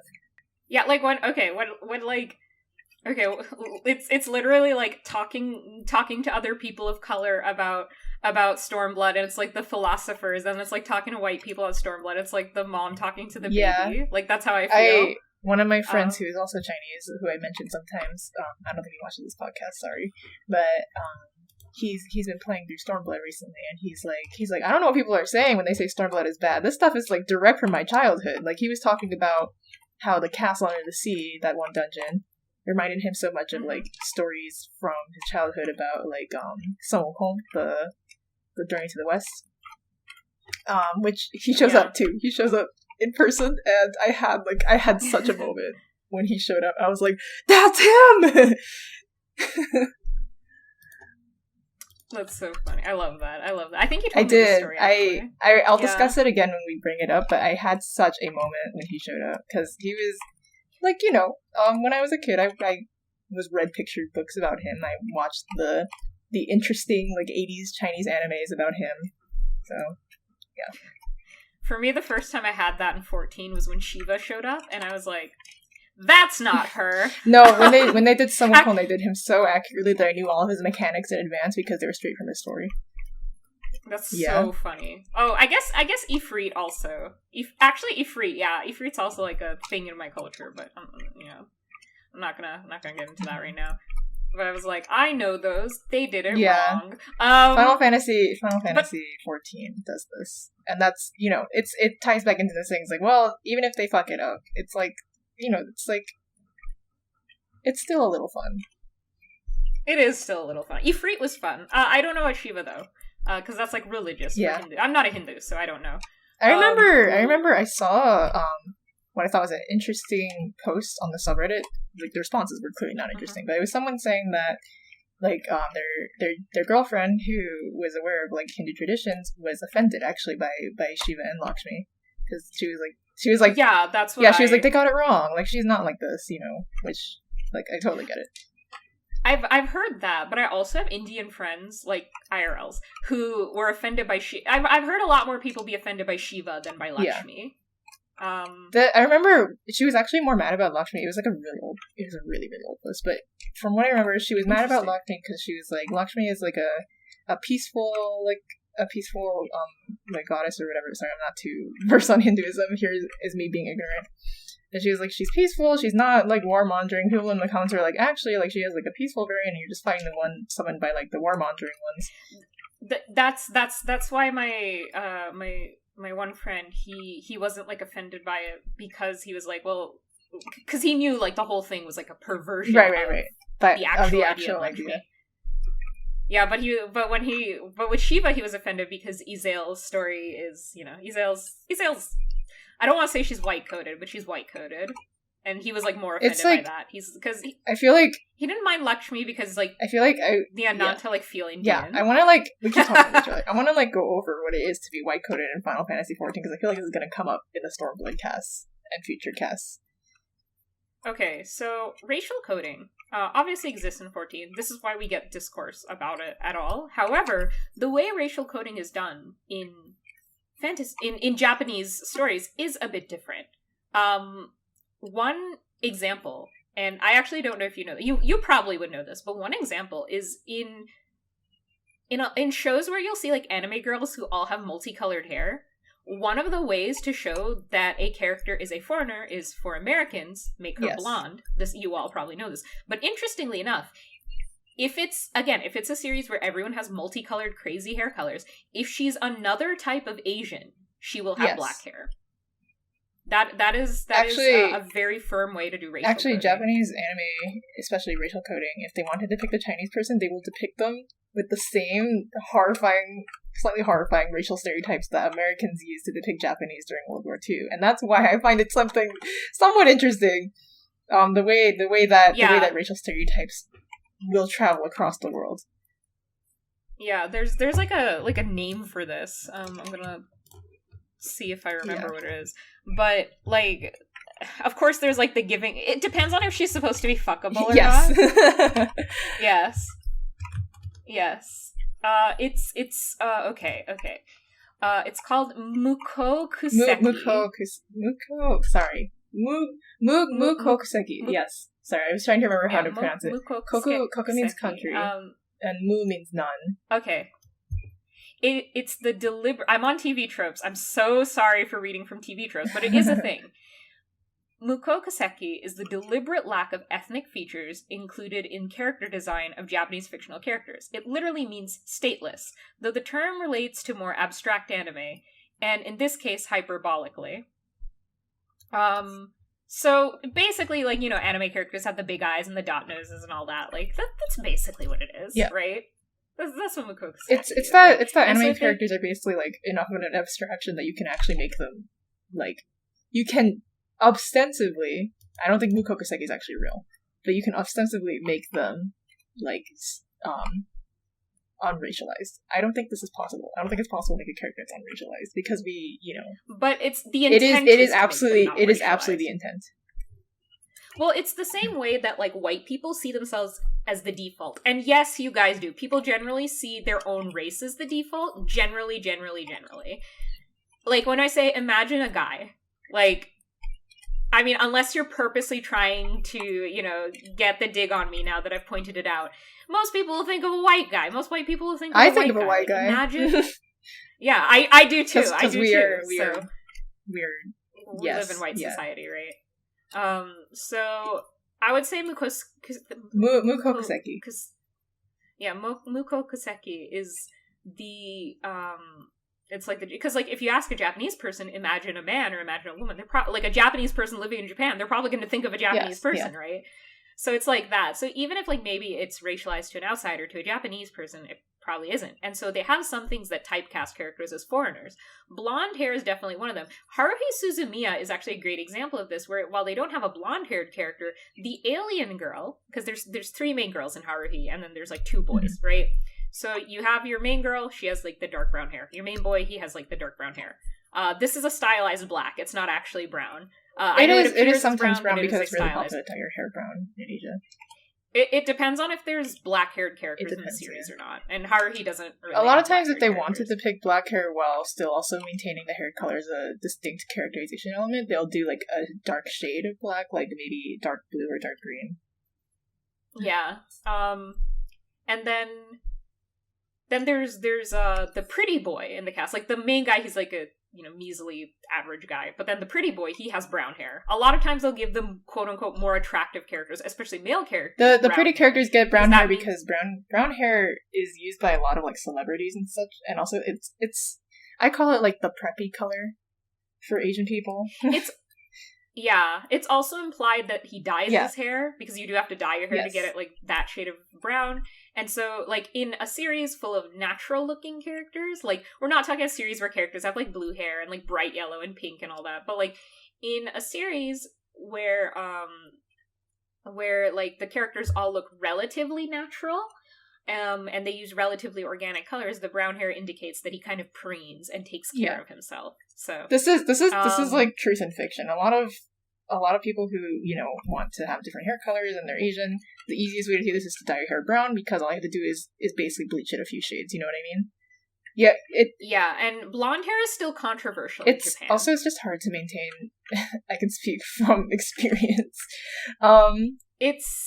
It's hard to maintain, but it's also still like associated with like delinquents. Like even now, like in Japanese schools, sometimes if you dye your hair, you might even get in trouble. Actually, I won't even say might. You almost definitely will get in trouble unless your school is like really, really like progressive. Now, I will say in Korea, it's much more socially acceptable to dye your hair very like a blonde. Yeah. Like that's much. It's still a little strange, but it's not. It doesn't have as negative connotations as it does in Japan, especially for young people. And I have to point these things out because I think it's unfortunate to say a lot of people do just like mix up the cultural understanding. So if you're someone who's not really familiar with Japanese culture, but you're like really into K-pop or whatever, you might be like, whoa, what the hell? And it's like, well, no, these two things are really different. I would say the cultures are pretty similar, but this is one of the areas where they really greatly and diverge. Don't get them mixed up or people will get really, really mad at you. Really mad at you. Don't do that. You probably won't be expelled for dyeing your hair blonde in Korea, but you definitely will in Japan. Yeah. Depends on your school, I guess, but I do think it's definitely taken more seriously in Japan. Also, something I think is really funny. Now I'm just going off of like random stuff from my life. I did dye my hair brown when I was in high school, and when my grandpa saw me, he called me a term in Chinese that translates directly to like yellow-haired lass or something like that. Yeah, that's but the thing is, my hair is clearly not yellow, but compared to the average Asian person, it's yellow, right? It was brown. It was like a deep chestnut brown, so that's why, like, I thought it was funny. Nobody in America would describe that as yellow. It's interesting. But yeah, so in Haruhi Suzumiya, and then the like girl who's like literally an alien, she has like silvery purple hair, right? That could be read as gray depending on the lighting, but it's like a silvery purple. And again, she's like literally an alien, so of course they gave her the freaky hair color. But then there's a girl who's a time traveler, and she's supposed to be the beautiful one. Like, everyone talks about how like incredibly beautiful she is, and like there's ways they show this. She has like very long legs. I mean, even like within the confines of the series, she has huge boobs. She's like, she's got like really detailed eyelashes, but her hair is like orange. I'll put her on screen right now. Her hair is orange. And usually, orange or blonde hair And nowadays, silver has come in fashion for this, particularly for, like, Slavic characters. Like, you'll see, like, a Russian girl or something. My I'm gonna say something horrible. My fridge hypothesis for this is because of oh, I can't even say it.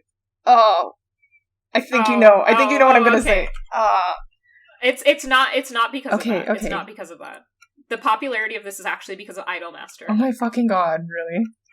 Yeah, because Idolmaster has the silver-haired girl, and it's a common phenomena amongst female characters in moe shit anime. It's not a phenomena amongst male characters, so it's actually not what you're talking about at all. Don't even worry about it. Yeah. So and, like, I know I said blonde is usually used for Americans because, of course, the stereotype, but blonde is often used for tons of different types of foreigners. Like, I remember, oh god, I don't remember the name of the anime. It might have been Rosario plus Vampire, but there was an Indian girl in it, and she had blonde hair. Like, she had dark skin and wore a sari, but she had blonde hair. And that's the thing. Blonde hair is just used to signify that someone is different from the rest of the cast, especially if the rest of the cast have darker hair.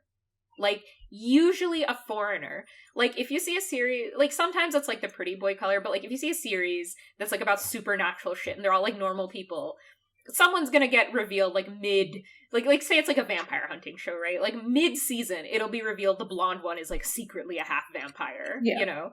Like, why are we talking about this weird. Again? Because Lyse is blonde. That's right. That's what I'm getting at. The rest of the Scions have white hair. They do. Lyse and Minfilia are both blonde, right? Oh, that's right. We were talking about racial coding Final Fantasy. Now I remember. Exactly. Yes, we got all the way here. Because, like, I know the Ishgardians are white coded. This is not a fucking, like, this is not contentious. No, I think most people would agree with you. But Estinian has white hair, and all the Four Tops guys, they have, like, black hair, except Harshiphon, who's the different one, and then Aymeric has black hair, right? So it's like, who has blonde hair in Ishgard? Lucia, I guess, but it's, like, platinum. Which is very, like, the Garleans are kind of Russian coded, because some of Zenos' attack names are, like, they're for... Yeah, Zenos and Varus both have attack names that are named for, like, Russian things. That's interesting. Yeah, and then Garlemald is, like, freezing cold empire. Like, there's some other tells that I could... Oh god, I have to go through the game with, like, a fine-tooth comb. They're British-coded, but they're also Russian-coded. The same way that the Ishgardians are a little bit British-coded, too, but they're still French-coded. Yeah. The empire portion is very, you know... like, the way their empire is structured is very British Empire, but, like, the cultural coding is very Russian. And the geography of Ilzabard. Like, you've seen the previews, so... Yeah. So, and I would say, like, the nature of the empire, because, like, the physicality of it, because the Russian Empire was a ground empire, and the British Empire was a naval empire. And the Garlean Empire is not a naval empire. They would have taken over Hingashi by now. Fucking idiots. Improve your boats. Stupid. Got it. If I was Varus. Anyways. I'm really good at Civilization 5. Gonna call you out on Twitter.com. I'm really good at Civilization 5. That's all Imperialism is. You just have to be really good at Civilization 5. Anyways, so, and we bring up racial coding because of Miss Lyse Hex. I have seen many bad takes.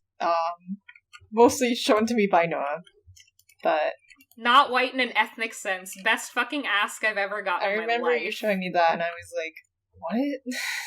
I was like shocked. Like, is this the state of Final Fantasy XIV discourse now?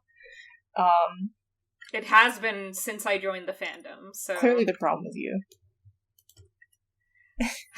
I'm sorry. It was like this before I joined. I think you're right.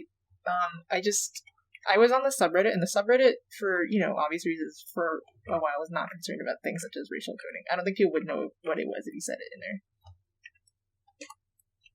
Yeah, that's fair. But, like, people on Twitter, they're very much like, oh, Lyse is white-coded. I'm going to put down my fucking foot and say she's not. Yeah. Now, I will say, Lyse's design is influenced by colorism. I do think it's a problem that every significant character in this series is pale. That is definitely a problem. And that's something that I have some room to speak on, because that's Asian colorism right there.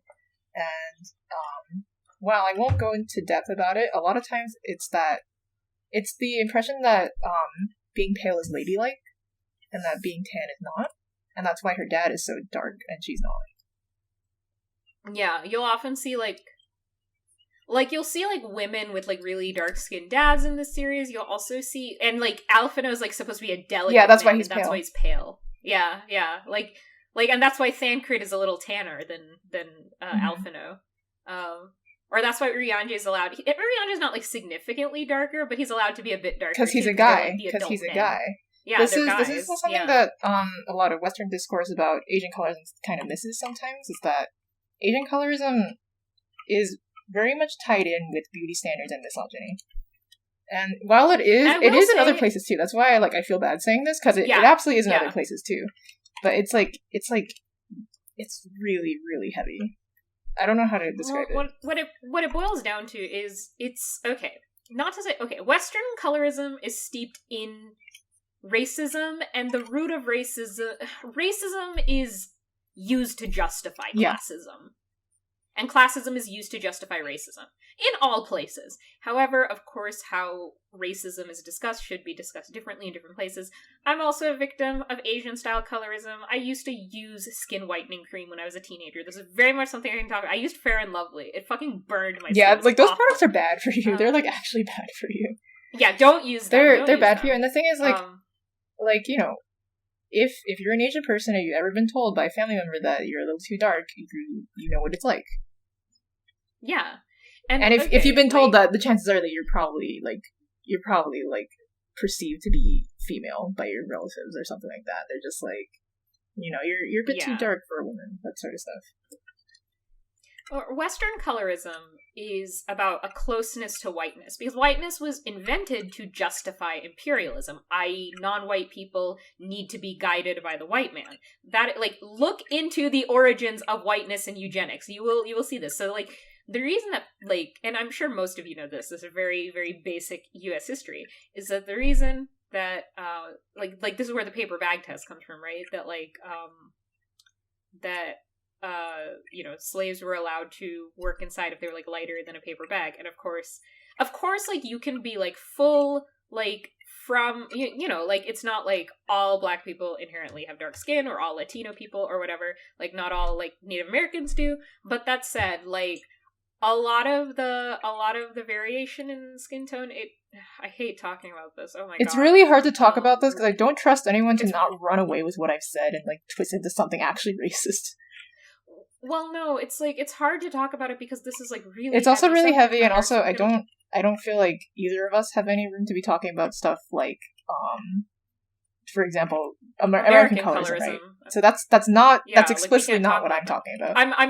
I'm just talking about the origins right now. So that I can talk about it, because the thing is, American and Asian colorism, while there is or Western colorism rather, there is a cross between them, especially in our culturally diffused society where we have the internet and there's lots of communication. That said, they developed in isolation from each other. They only coagulated later. Yeah. So the basis was those who are closer to whiteness, they can work closer to white people. Whiteness is, of course, a social construct. Look into it if you haven't. It's not something that's... Here's another one of those things that we all believe is a universal fact of society, that being white... white is an innate trait that you were born with. Being white, being defined as white, has, it's... The definition of white has changed. I was talking to my friend, about... My friend was Egyptian. She's like, do Egyptian people count as white? And I was like... Depends on how mad you've made some white person on the internet. That's so funny. No, what I said was that historically Egyptian people didn't count as white because Egypt was a colony. Turkish people don't count as white now, but when the Ottoman Empire existed, they did. Yeah. Or Irish people didn't used to count as white. Jewish people have counted as white on and off in history, ethnically Jewish people. Wasn't that while my history's a little bit off, I think that was actually an argument for getting involved in World War II. Was the legitimacy of Jewish people being white and thus being worth saving. Yeah. I highly recommend watching Jacob Geller's Wolfenstein video, because he talked about this quite a bit. We watched that together, I think that's where I remember this from. I'm not a historian, so... He explains it very elegantly, and it's just a good video. If you like analysis, if you're listening to our 3-hour podcast, you'll definitely like his 30-minute scripted video. It was very good. But yeah, it is, like, Western colorism is generally steeped in whiteness. And of course, while there is a lot of misogyny involved, like, we cannot discount transmisogynoir and things like that, neither of us are experts. Neither of us are black women. The only thing I can speak for is what it's like to experience colorism as a Chinese woman. Yeah, if we... I would hate to just, like, have, like, a black friend on and be like, hey, can you talk about, that would be, like, such... colorism in the black I'd community? feel so bad. But that said, I'm going to put it down right here, because this is something Lee and I were talking about before the podcast, is that we will be having guests in the future to provide, like, first of all, to provide a different perspective, because I know she and I have, like, a certain back and forth, and, you know, something to shake up the formula a little. We're hopefully going to have a guest on for our 3rd Stormblood episode, if all goes according to plan. But also, like, you know, like, those are definitely people who can speak on things that maybe we can't. Like, maybe somebody who's, like, not from an immigrant family, for example. Right. Like, someone who's, like, if we get someone on who's, like, 3rd generation Chinese as opposed to, like, 1st generation like you, they could also provide a pretty different perspective.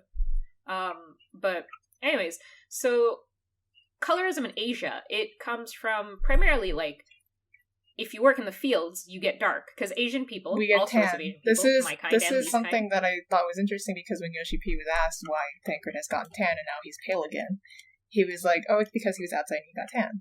And people were like, that's not a good enough argument. Well, I do agree, it's not really a good enough argument, but this is just because, as Asian people, if we're outside, we do get tan. Like...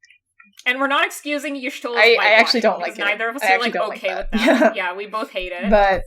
like, I didn't think it was interesting, because people were like, that doesn't happen. Like, it happens to me. If I go outside, like, I get really dark. It's like, you know, like, if I'm outside long enough in summer, I get really dark. To the point where, like, people will note it and, like, comment on it, even though that's really weird. You know what I mean? Yeah. I completely understand. But yeah, it was like, if you're from, like, generally it's like men work in the fields, women work inside, even if you're from a poor family. But if you're from a really poor family, which historically most of the world has been, then the women have to work in the fields for a while too. So what's always dictated what's beautiful in society is what the wealthy can afford. That's why currently we're in this big trend of plastic surgery, right? Because that's what the wealthy can afford in our society. And historically, it was beautiful to have, like, a fuller figure, to be fatter, because, you know, that the wealthy could afford to you know, eat. And then now it's considered beautiful to be thin, because capitalism has set up food deserts, and if you're poor, you don't have time to cook healthy things. You have to rely on, you know, shitty quality food. You don't have time to exercise. So basically, beauty standards are dictated by the wealthy. And that's why Asian colorism is much more deeply... First of all, it much more deeply affects women, and second of all, it much more deeply... It's much more based on aesthetics. Like, the insidious thing about Western colorism can literally be, like, the line between getting a job and not getting a job. It can be the line between life and death. Like, straight up. It can be the line between getting hate crimed and not getting hate crimed. In the East, it manifests the same way, I would say, like, fat phobia, especially fat phobia in, like, the 90s did with women. Like, you remember how bad it used to be, like, during the tween sensation era, the early 2000s. Like, I would say it's like that, except, like, a bit stronger. People will, like, comment on it. I guess it's considered a little bit gauche to do it now, but still, every single model that you'll see is pale. Every single piece of makeup you'll see. When I went to Japan, I was like, oh, I'll pick up some Japanese makeup to bring home. And I went to the section, and I consider myself, like, you know, pretty pale skin, because I don't go out very much lately. When I was a kid, I was actually really, really dark.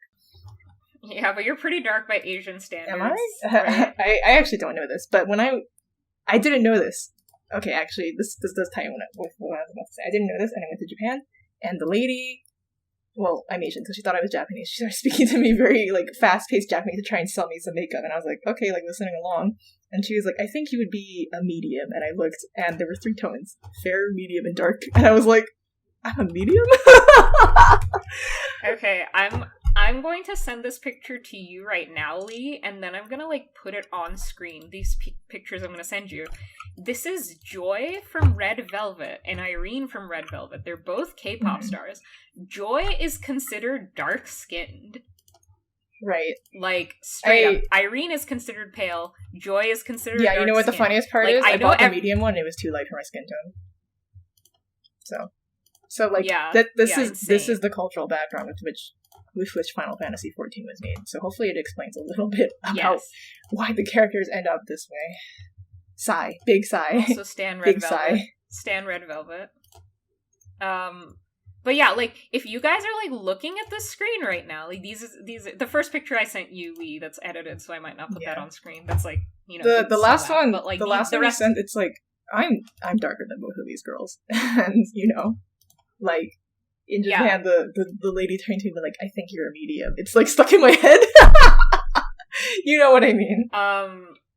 Yeah. I remember I used to live in Richmond, which is, like, 70% East Asian. I would go to the mall, and I'd be, like, looking at makeup, and it was, like, a Japanese makeup store. And the lady would, like, she'd always be, like, so, like stressed out whenever I'd come in. Because none of the makeup suits you? Is that why? Like, I would be like, oh, I don't need help. Like, okay. I'm very light-skinned, both by, like, a general cultural sense and, like, for a South Asian. However, I'm dark for, like, a Japanese person. Like, not relative to your average Japanese person, because I know a lot of Japanese people in real life. I know a lot of Chinese people in real life, and I'm as dark as them, but as dark, quote unquote. But, like, if we're talking, like, models and stuff, or, like, makeup colors, like, yeah, I'm pretty dark. Because even, like, South Asian people, like, they wear makeup that's, like, way too light on their skin. Oh my god. I have, you know, a lot of embarrassing teenage photos where you look at my face and you look at my hands, they're 2 different colors. This is the cultural background. We're giving it to you. I have to show you. I'm putting another picture on screen. We're giving it to you, the nasty reality that we live in. You know, look at this. Look at her fucking foundation versus her neck face and her hands. It's like, yeah, it's scary. I had friends who did makeup. I did makeup like this for a while. You know. Yeah, I did makeup like this for a while. You know, like this is. Oh, she looks so bad. Oh god, girl. Right? Like, I'm so sorry. This is, you know, the cultural background with which Final Fantasy was made. This is frightening. And so, like, yeah. I know I'm showing K-pop stars on screen, but it is the same in Japan. It is 100% It's the same in China too. Yeah. It's the same in India. Like, you know. So this is, and we're not I'm absolutely not excusing. I actually just want to explain, because I feel like a lot of times people say stuff like, why is Lyse white? One, she's not, but, like, she's literally coded as Ala Mhigo, and Ala Mhigo is coded as, like, Ottoman, Fertile Crescent, South Asia. She's not, and also to assume that race plays into the basic foundation of Asian colorism is a little bit wrong. It's projecting yeah, Western exactly. ideas. You're right. And that's why I don't like those arguments. I completely understand, like, why someone would do that. Because the thing is, I'm no forgiveness here for our white listeners. None. However, for our non-white listeners, our Latino listeners, our Black listeners, our Native American listeners, because I know you guys are out there. If you've stuck with us this long, first of all, thank you so much.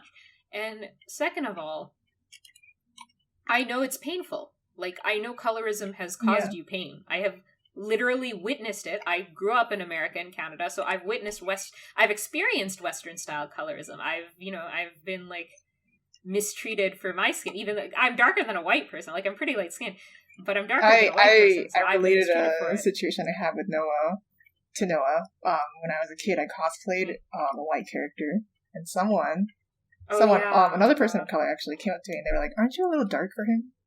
And this is something that has been stuck in my head for quite a while. But, like, the way Asian colorism... Like, so I completely understand why...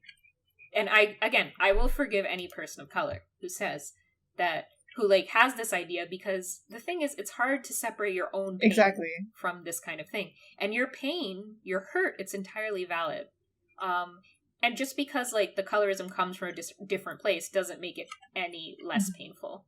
Because the thing is anti-blackness and anti-indigenous stereotypes and anti-Latino sentiments do exist in Asia. They absolutely do. So, you know. They exist in Asian populations in the West as well.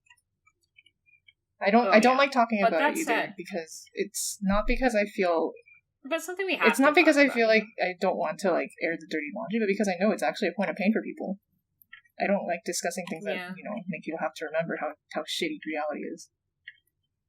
Yeah, especially in, like, a game that's supposed to be a power fantasy. But what we're getting at is the idea of designing Lyse like that. It's not steeped in some, and I'm gonna say anti-South Asian or anti-Turkish or any sentiment like that, because, like, again, that's what the culture is based on. It's not based on some, like, anti-Middle Eastern sentiment. First of all, because Japanese people don't really have, like, a bad perception of South Asia or the Middle East. Historically, they've had very good relations. Nor has Japan ever had any, like, weird empirical aspirations towards those parts of the world. So even if there are, like, offensive things in there, they're more incidental than, like, the offensive things that are, like, written about, like, Chinese or Korean characters, for example. And I know it's, like, again, it's a strange thing to discuss, but Japan, despite the fact that it was an imperial power, it's not a part of the hegemony, the way that a Western power would be, the way that England or America would be. So we have to talk about it differently. Also, of note, it's not...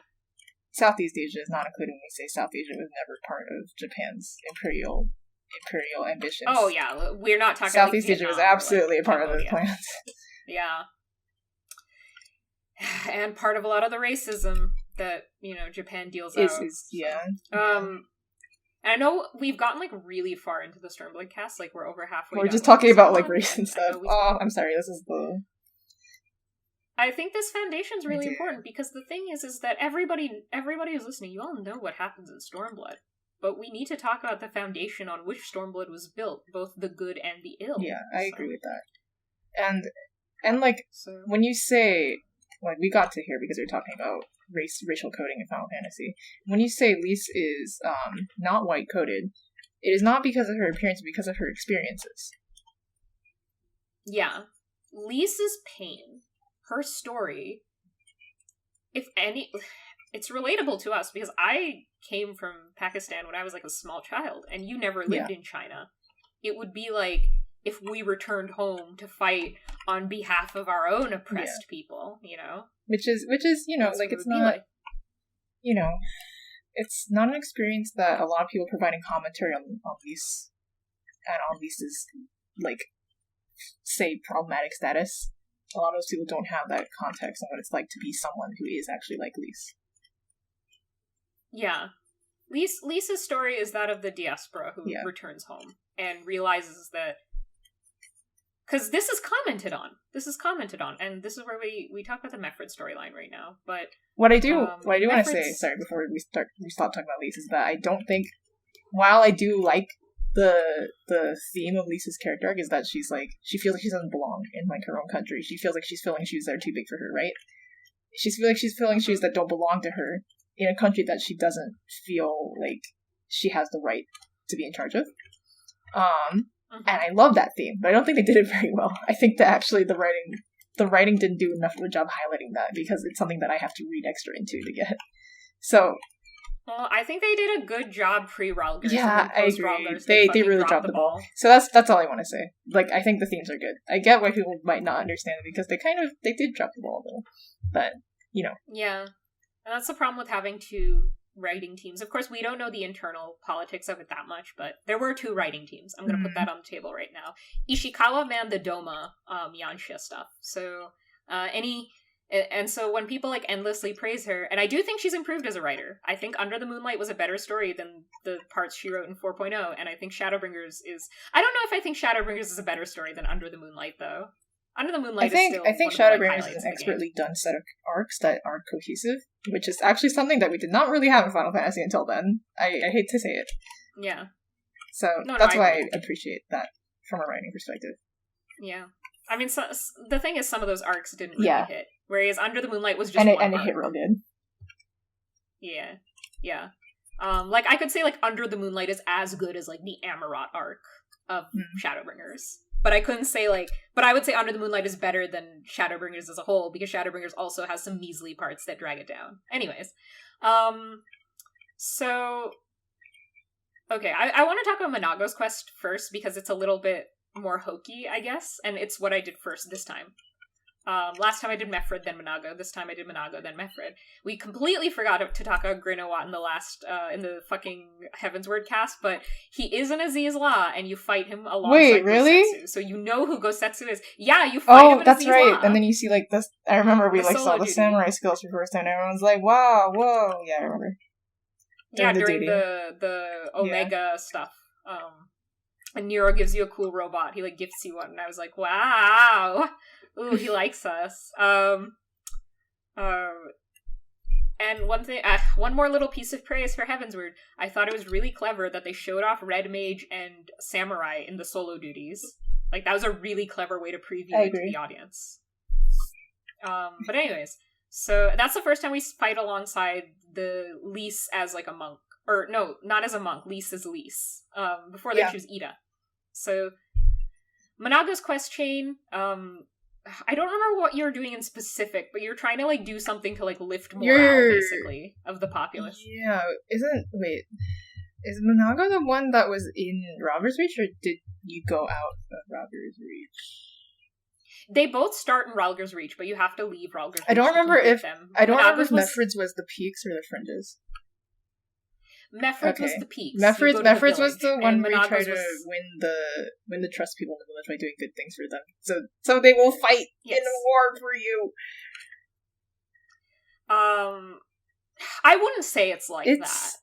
I would say no, the Azov step is like that, but I wouldn't say Mefred's is like that. Mefred's quest chain, it's like, where's y'all's nationalism? Don't you guys want to stop being oppressed? It's not like fighting a war for me, because the Azov step feels that way because they're uninvolved. Actually, yeah, you're right. It's more like fighting a war for yourself because you're so, like, punished that you can't even do that anymore. Yeah. But Monago's like, you go do, like, a thing, and then you see Grinowat, and he's like, ooh, my enemy, and everyone's like, ooh, Zenos is your spicy enemy, ooh. I'm like, what about Folks? What about Grinowat? Come on, guys. Come on. I'm collecting all these boys who care about our rivalry in my fucking arms. I'm preserving all of them in my heart. A lot of them end up dead. Yeah, and all of them end up dead. Folks did not deserve it. Grinowat and Zenos, absolutely. Folks did nothing wrong. We'll talk about him in, like, one of the bonus episodes. But Grinowat, he fights you, and you beat him, and then everyone's like, yay! We beat the Garlean, right? Wow! And it's just a morale booster. I recommend doing Monago's second. I think it hits a little harder if you do her second. I'll talk about why in a minute.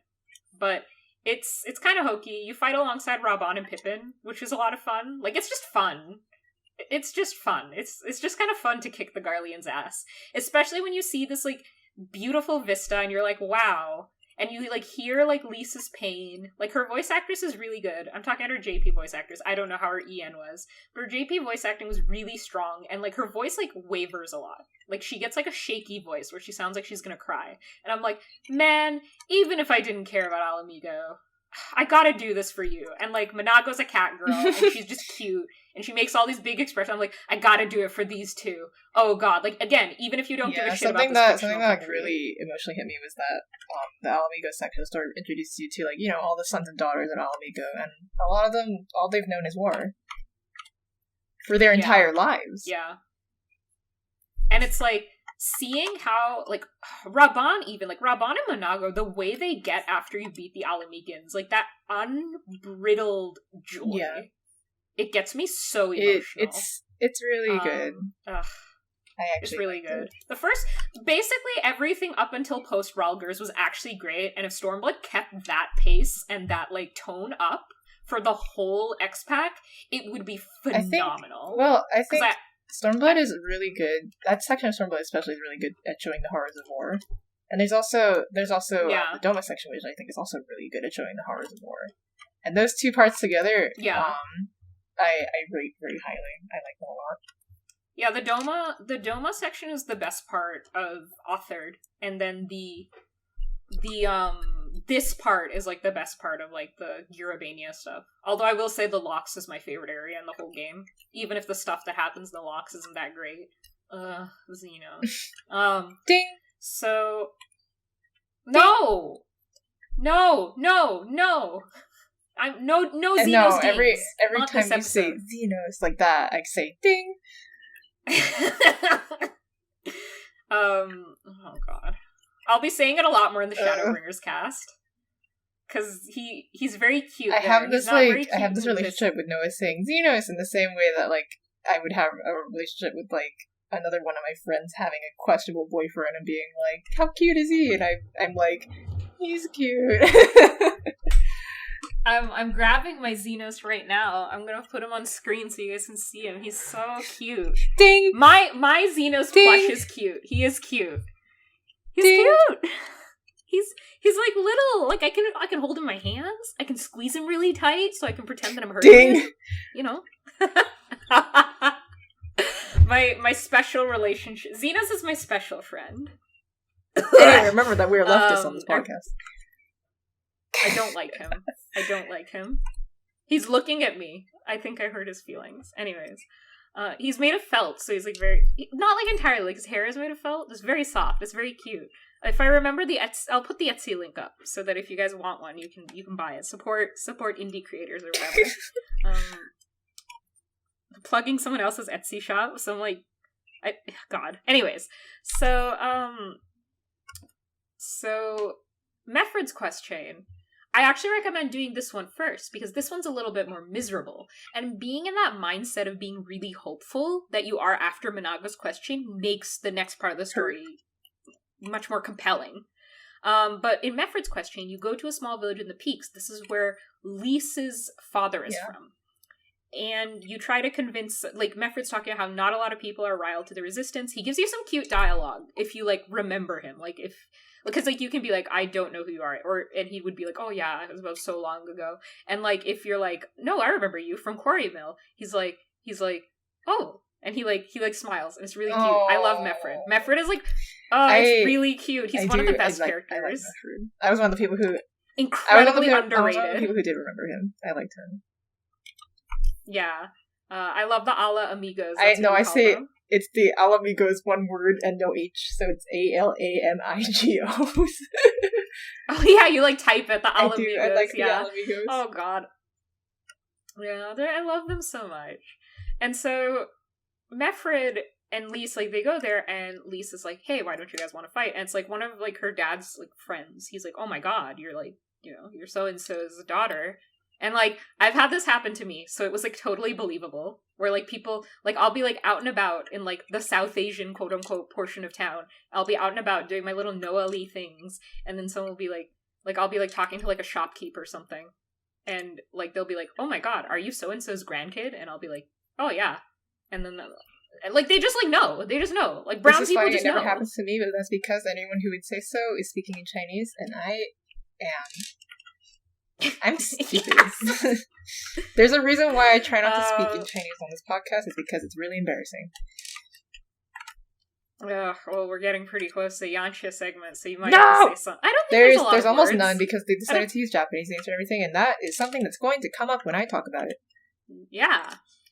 So we go to the village, and like there's like young people. Like the thing is, Ala Mhigo's been ruled for 20 years. Like, this is explicitly stated. It's been at least 20 years. Like, it's 20 years by the time the calamity happened. That's something that really, like, hits me. Oh, God. I'm sorry if you guys heard that. I'm so sorry if you guys heard that. What was that? It was like a buzzing noise? Was it your phone? No, I'm in the basement. My brother, like, dropped something and made, like, a really loud noise. Like your phone. Anyway, that whole thing with, Ala Mhigo being occupied for 20 years, it really hits me because we are actually on the 20-year anniversary of a really, like, societal changing event. You know, clearly what I mean is 9/11. The occupation of Afghanistan. So that's why it's like... I think it's really interesting you said 9/11. I said 9/11 because at that time I actually lived in New York City. I think it's interesting because you're American and I'm Pakistani. Pakistan has like, I mean, like, I grew up in Canada too. No, I agree. You know, like, I just think it's interesting culturally that led us to think about different things because of what was more important to us growing up. Like, what was hammered into our... Like, there's, like, an example in real time of how, like, perspective can differ your thoughts on something, even in a minor way. And anyway... Even for people who have, like, who have, like, the same sentiments on most things. No, sorry, totally go ahead. Right. I think it's really interesting.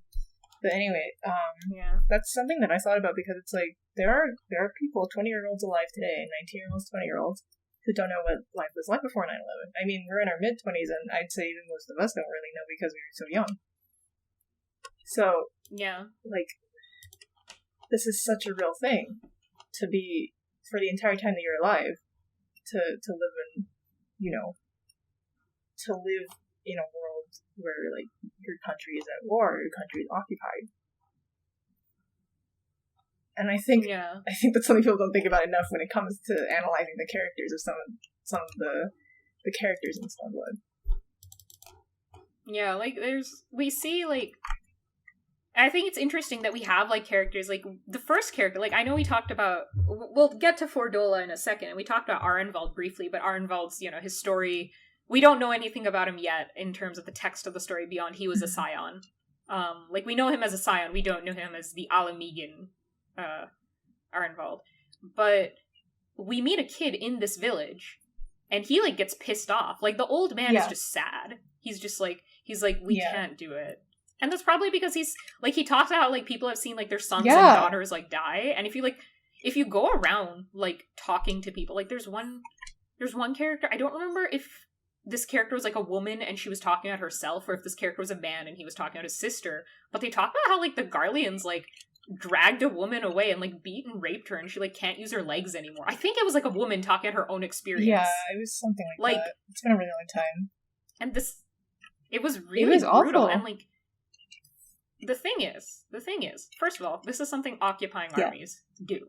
This is very common in imperialism. This is something no one fucking talks about. Just how common, like, sexual assault was, and how it's used as, like, a tool of war. Like, academically, this is discussed, but in terms of the common discussion, it's not. Like, American soldiers off in Afghanistan, there's... God, I don't want to speak too anecdotally, but I personally know people who did nothing wrong, and then it's like, or, like, their, like, sisters did nothing wrong, and Americans just came to their village, and it's like, you had to, like, listen to them no matter what, or they will just, like, claim you're, like, kill you, you know. I'm gonna censor. Tell them. I'll put 2 little beeps. But you guys know what I'm talking about. Like, I'm not censoring it to hide it from you. I just feel inappropriate titling them off. And I am speaking from a very direct experience. These are very, very first-hand experiences. This happened in Pakistan as well. Even though Pakistan wasn't quote-unquote occupied. This is very common. You read this about and the thing is, the Pakistani army did this when the war was going on with Bangladesh too. The British army did this during the partition of India. Like, tons of, like, this is a very, very common thing. Very horrifying. I remember I was reading, I was reading a journal from, like, an 18-year-old soldier who, one of his first assignments was literally going to Berlin and, like, helping to, quote-unquote, keep it stable after, like, the fall of Berlin in 1945, right? And he, like, talked about how, like, you would just see, like sexual assault just, like, in the streets. And I see a lot of people say it's kind of egregious in Stormblood. It's the reality of war. This is the reality of war. It would be egregious if they showed it. It would be egregious if they introduced it for shock value. But I think the way they talk about it, it's showing you, like, the scars of war. These are the real scars of war that real people have. I was shocked that they brought it, because Japanese media actually kind of errs away from discussing the real impact of imperialism in occupied countries. Yeah, when Japan does war stories, it usually talks about the impact of war on the people of the citizen of a country at war for some ambiguous reason, but not an occupied country, because I hope I don't have to explain. Well, I'm specifically talking about these individual war crimes because the Japanese army perpetuated the sex slave trade in World War II, and there's like documented, like, I hate talking about this because it's such a serious thing. There's documented like mass rapes. So Japanese media really shies away from talking about this, even about other occupied countries or other occupying forces or fictionalized. Yeah, I agree. Ones. I agree. I was astonished to see this in a Japanese. I was also surprised. Just absolutely stunned. Yeah. Again, especially for me, because the aesthetics are so close to like my culture that I was like, holy shit. Like, it really struck me. This is how I felt when they were doing Occupy Doma. When they did Occupy Doma, that's all I could think about. Yeah, because these are things that are close to us. So you talk about that, and if you talk to other NPCs, like, they also, like, they're like, yeah, they, like, burned my farm. Like, they, like, poisoned the water so we couldn't grow crops, and they, like, demanded that we do this. And like, you talk to the NPCs, they talk about what the Garleans did. These are all things that the British occupying military did, that the Japanese occupying military did, that the American occupying military Gaius is meritocracy. This is a reality Gaius of war. Meritocracy, everyone. Gaius is meritocracy, everyone. Sorry, I feel bad talking on the opposite of that comment. I'll reiterate again that I appreciate it. We're dogging on Gaius, not the person who wrote that comment. I understand why they felt that way. Yeah. And so the people talk about, like, all the things, and all the people you talk to are a bit older. They're not young. Like, it's significant that this one guy you talk to later is young, but all those people are older. So they knew a free, quote-unquote, a free Ala Mhigo. They knew a Theodoric rule. Which was also not great. Yeah. And the thing is, like, that's also the reality of a lot of countries. A lot of them. Yeah. A lot of them weren't great pre-imperialism. They just didn't have the imperialism on top of all the shit. So he's like the village elder, he's like, I'm sorry, we can't help you. We've just seen too much. And then you go and talk to one of the youths, and the youth, he's like mad at you. Yeah. He's like you like have not been, like, you're an outsider. Yeah. He calls you that. And it's like, not you, Lyse. This is about Lyse.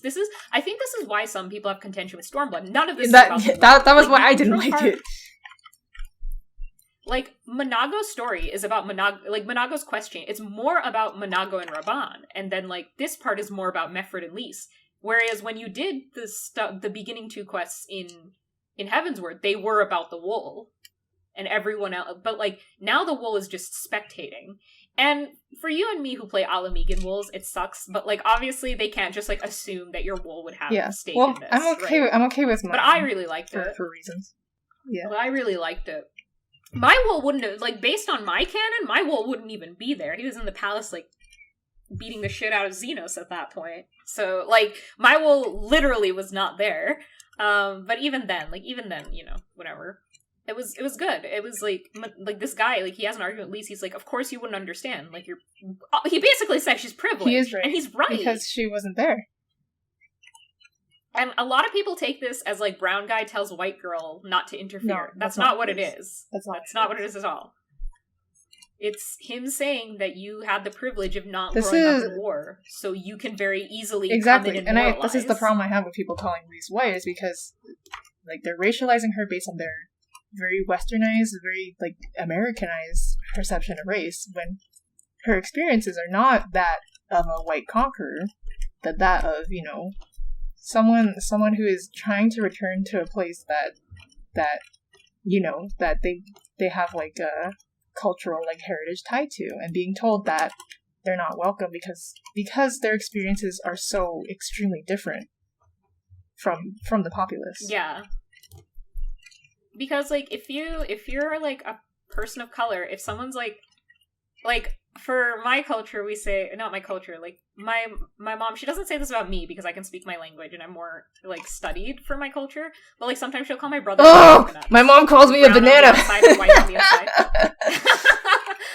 And if you guys have heard that, I know I have some black friends who have been called like Oreo. All of these terms are disparaging, and I don't like them because like, what the fuck do you mean white on the inside and ethnicity It's on bad. the outside? But coconut is the one that my mom says uses. banana, but it's more like a joke. We also this is a little bit more commonly used. We say ABC, American Born Chinese. Yeah. Oh yeah, I've heard that one. I think we say we say like. I think ABCD is like one I've heard, like American Born Canadian. Oh, that's BC. really funny. Like, my mom used that for. There's also like there's also like other ones. Like, you know, I have a name that does have a Chinese name. I do have a Chinese name, but it is very clearly like a transliteration of my English name. So if I introduce myself in Chinese to a Chinese person, like I've had people say like, "Oh, you're American," you know.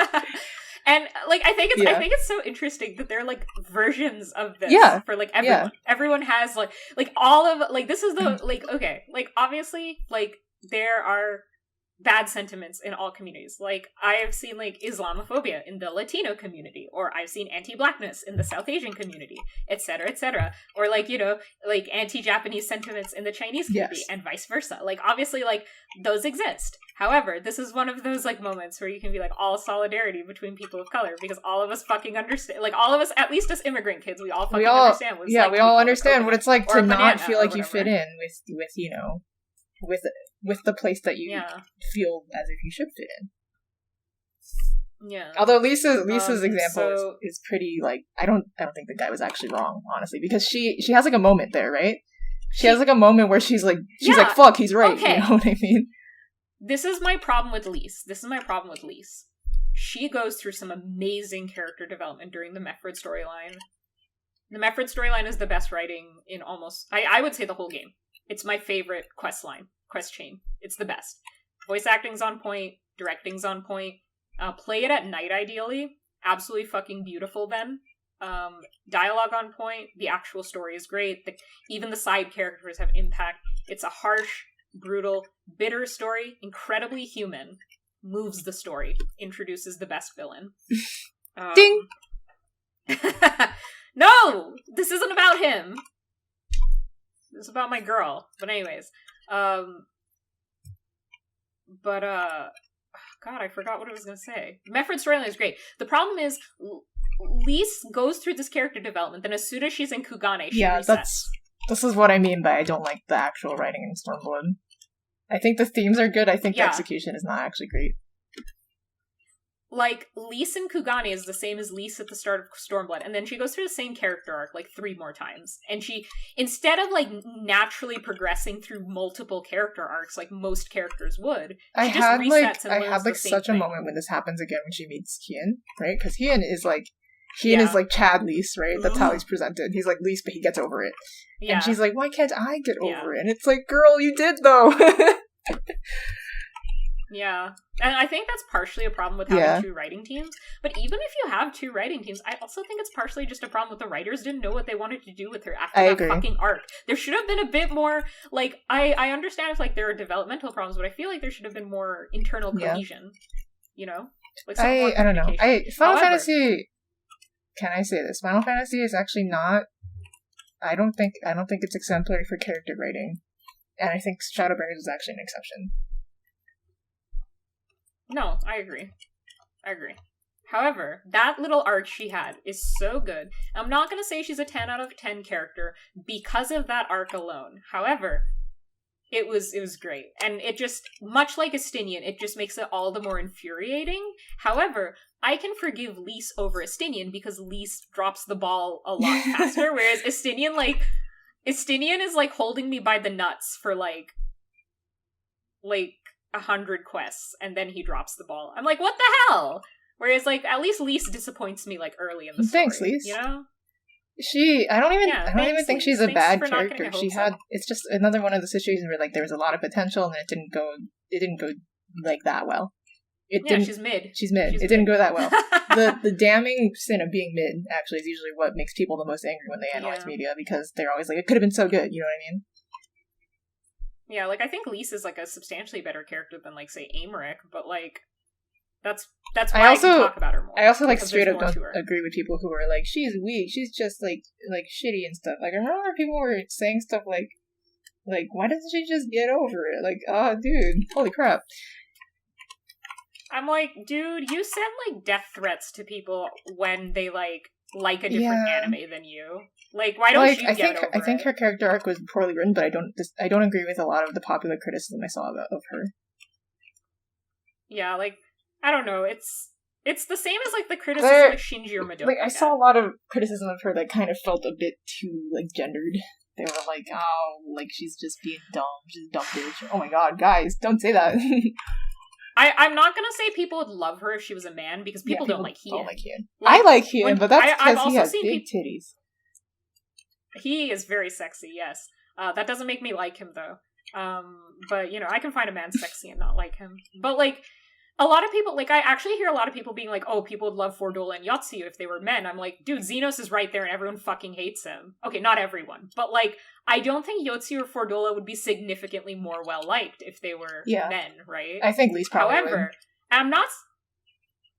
Yeah, well, okay, what I'm saying is, I don't think more people would like Lyse if she was a man, but I think that the, like, comments... I think the comments wouldn't be so she's a dumb bitch.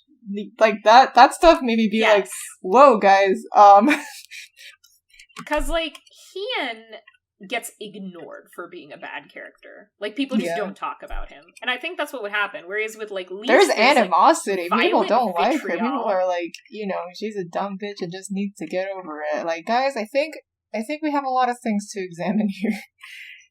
Yeah, we have some stuff to unpack, because, like, and I said this, like, Aymeric didn't get as much flack as Minfilia did, even though they're basically the same character in ARR and Heavensward. And, again, it's because we're just, like, and I hate saying this, because I think a lot of people who, like, there's valid criticism to give, like, Lyse's character design. Like, you know, as much as, like, I think the way it's discussed is a problem, I do think it's valid for people to feel uncomfortable that she's, like, pale-skinned. Like, I think that's totally valid. I'm uncomfortable with her being pale-skinned. I draw her with, like, darker skin. You've seen my drawings of her. So it's, like, I think it's totally valid to have that as a criticism. There are definitely, like, some people who think all criticism of Lyse is misogynistic. And then likewise, there's some people who, like, think any criticism of Lyse is valid because she's, like, quote-unquote white-coded. It's, like, but it's just an excuse to be misogynistic. So it's, like, I hate to bring this up. But it's very similar to the, like, Minfilia discussion. I'm pausing for a second. Okay, yeah, sorry we had to take a bit of a break. My brother came into the room, and then Lee had to go do something, but we're back.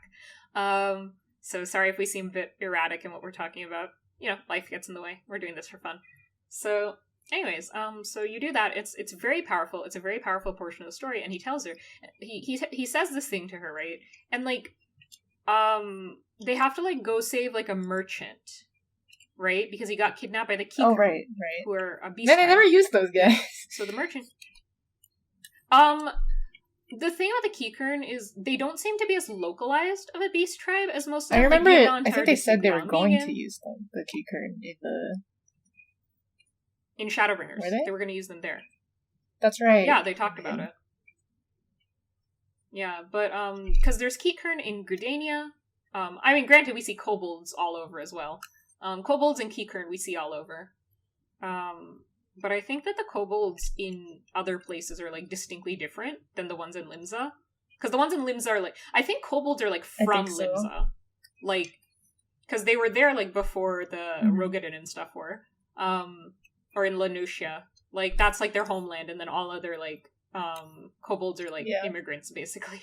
But Kikern seem to be more, like, spread out. Like, you can see them almost anywhere. And you can see them in most of the cities, because they're, too. like, merchants. Like, I think they're, like, integrated into society, like, much earlier in. The Ixal and the Kikern, because the Ixal that you... in the North Shroud, those Ixal, they are crafters. And, like, Although nobody likes them, Gridania has, like, a thing. Gridania has a lot of things. But the Kikern seem to be more like people.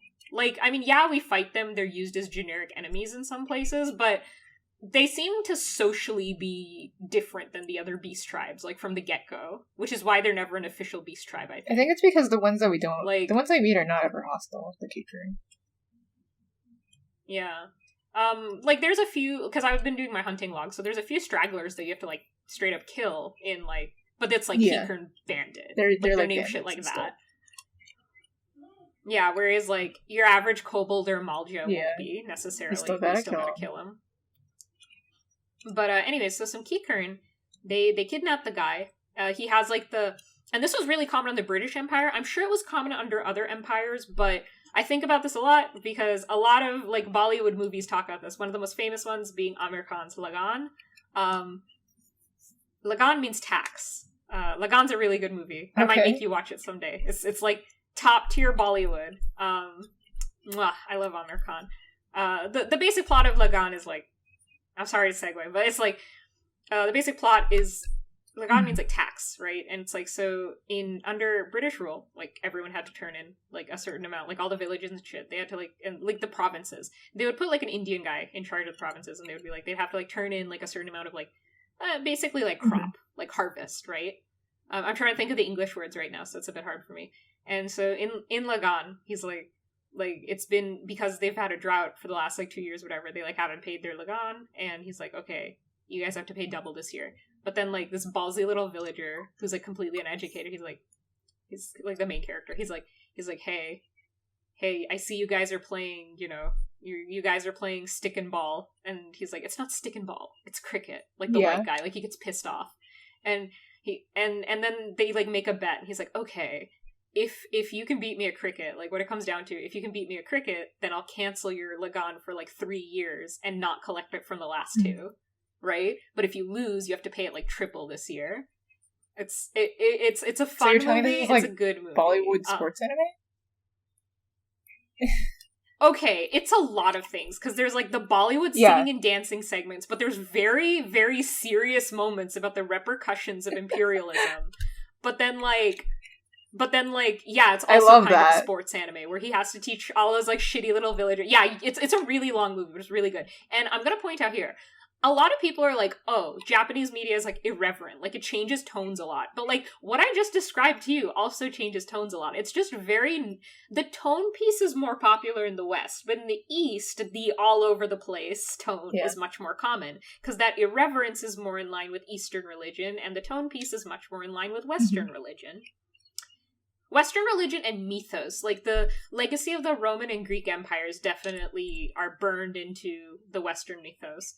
And I like the irreverence. Like, I think sometimes people, like, who are schooled in Western literature, I'm not talking fandom here, I'm actually talking, like, academic, like, literature people, some of them find, like, Eastern media a little bit distasteful because it's irreverent, because they feel like it's disrespectful. But that irreverence is showing the sort of discontinuity of tone that exists in real life. Like, even on the worst day of my life, I'm sure I'm, like, laughed about I find that more interesting, honestly, than the tone piece, but that is my personal preference. Yeah, the tone piece, I need to be in the right mood for it. Exactly. Hence the tone piece. But yeah, so they're basically doing that here. It's much more serious here. Like, because it's not like a big overarching thing. It's just like a one factor. And so it's the skulls in Fordola.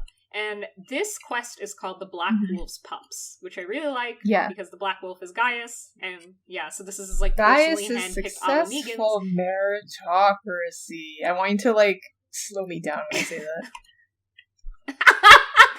Oh, I hate audio I can try to do it myself. No, it's fine. It's fine, because then I can't do the cuts. It's fine. Yeah, I'll do it, but I'll hate it while I do it. Anyways, so, like, yeah, it fucking sucks. Fucking Gaius van Bilzar, the black. I guess the meritocracy is successful. Yeah, it's the meritocracy. It worked for him too. This is like what I have contention with Fordola is when Monago is like, it worked when Gaius was in power. Like, a lot of things happened when Gaius was in power. Mango. I'm sorry, I feel bad calling her Mango. Like, I like how Mango was like, yeah, Gaius is great, but like just a couple quests, like the last time we saw her, she was literally like, I don't know, guys, we should execute Fordola. I felt it was kind of whack for her character. Where's your meritocracy, Monago? Fordola also catches flack for being white-coded. Anyone who says that, fuck you and you're an idiot. You don't have to like her. I understand not liking Fordola, Yahtzee, or Zenos. They are awful people who do awful things. She's not white. I have a few fuck you points too, Fuck you. but I haven't come to them yet, so I seem pretty level-headed at this junction, but I must assure you that I have some things that I feel very fuck you about. Oh yeah, Lee gets more pissed off about Stormblood than I do, I think. Like, fandom response. That's because you're not, I'm, like, shocked every time I'm, you show me shit. I'm just, like, desensitized. What? There are people who think this way? Well, yeah, because, like, some people will say, like, blatantly it's, like, actually racist. Like, hide about, like... Yeah, like, they'll be, like... No. I'm not going to state examples, and people know what I'm talking about. But people will say, like, blatantly racist shit. Like, sometimes, like, I'll see, like, straight up, you'll see, like, basically white people saying brown people deserve to die. But I mean, this is the subject of the rant I did during the first Heavensward podcast, where people were like, I think every Garlean soldier should die. And it's like, No, they say every Garlean should No, I've soldier. When they say soldier, wasn't there one that's where also someone said soldier? Up, but... These are very, like, one-off opinions, so I feel kind of bad giving them any yeah. light. But I do think that they expose, like, a cultural feeling towards, like, characters and people like that. Yeah, it's like, It's a lot. It's a lot. But anyways, so we meet Fordola.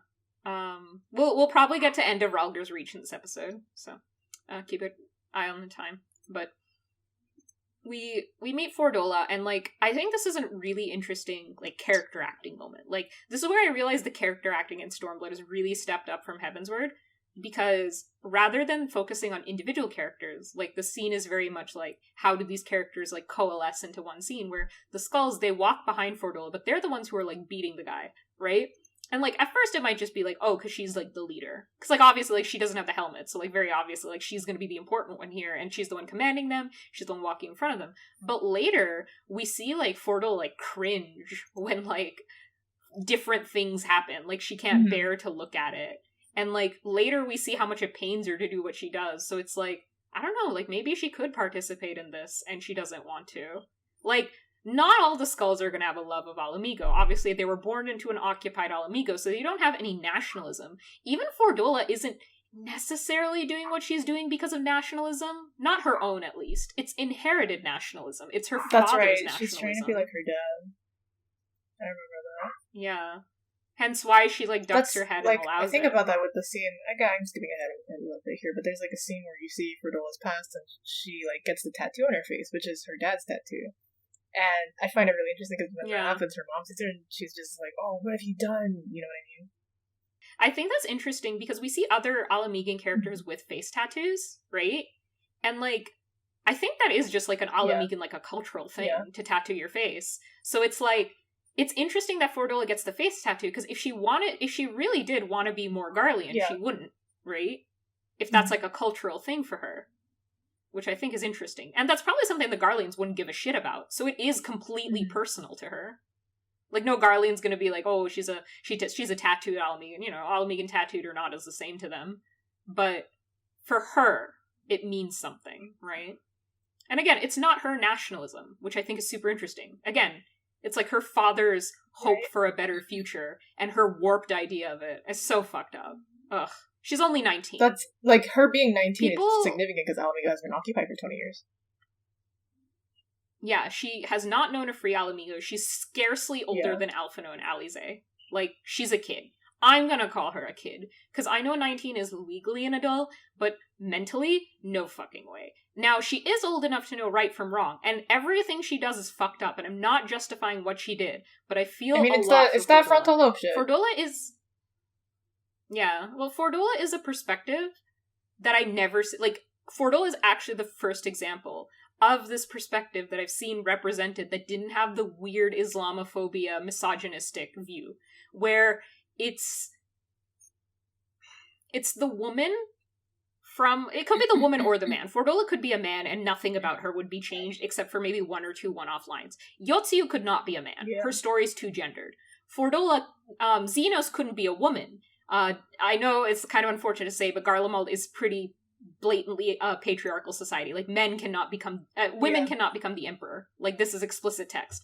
However, and like the burden of the emperor kind of does sit on Zenos' shoulder. Like he would be a different character if he was a woman. Likewise, for Yotsu would be a different character, but Fordola would be the same. Fordola is a shockingly ungendered character, and not having her gender called in is actually really important to me, because when this trope is shown with men, it's used to demonize Arab men, and when it's used with women, it's also used to demonize Arab men, because of course Islam is innately misogynistic, and Arab culture is innately misogynistic. That's what this viewpoint always shows, right? Yes, sorry, I was drinking. I hate it. I was drinking, but yes. Yeah, it's really fucked up. So I think because, like, Islamophobia exists in Japan. I won't pretend it doesn't. But it's like, I would like say it's like 98, like it's like, okay, let's say like America is like 100% the Islamophobia, like Japan is like 2%. It's like, I mean, right? it's like cultural diffusion stuff like that, you know what I mean? Yeah, there's actually a pretty big Muslim population in Japan, so it's, I think it's more stuff like just not being aware of what Muslim culture is like, and like the Islamosphere in general, like the culture of the Islamosphere. It's basically just something that people don't know about. Yeah, and then they don't. Yeah, but also like they don't have like the propaganda. There are stereotypes. Do, like, there are stereotypes in America. Japan. The stereotypes of like Middle Easterners is the I can't feel bad saying it, but it's like, yes, you're right. Oil it's Mughal. Exactly that. Yes. Yeah. I remember in Osomatsu-san, like, she gets with, like, the rich oil tycoon, but she's like, oh, I can't sleep with him. He smells like oil. It's yeah, like it was pretty bad. That's like yeah, he had like the headdress and like the beard. This is also something that I nose. wish people who were commenting on like racialization in Japanese media would at least do some research on before they start talking about it, because what racialization looks like in Japanese media is different than what it looks like in American media. But like you'll never see a terrorism like joke in Japanese media, or you'll never see like, we need to protect the Muslim women from the Muslim men. Like, you'll never see that. That's in Western media. And the thing is that any character like Fordola comes with this, like, incredibly gendered baggage. And it's never empathizing with her like, status as, like, a citizen who's been, like, affected by these things. It's always, like, oh, mighty whitey gotta come save the poor Arab woman. It's always that. And so it's kind of, it was really refreshing to see Fordola, because Fordola's story, while it's not like, this isn't the central tenet of it, and like obviously her story is about a lack of agency, she has shockingly more agency than most of these characters have. She is not a prop for a white or white-coded character. She is her own person with her own struggles, and I really deeply appreciate that from the bottom of my heart.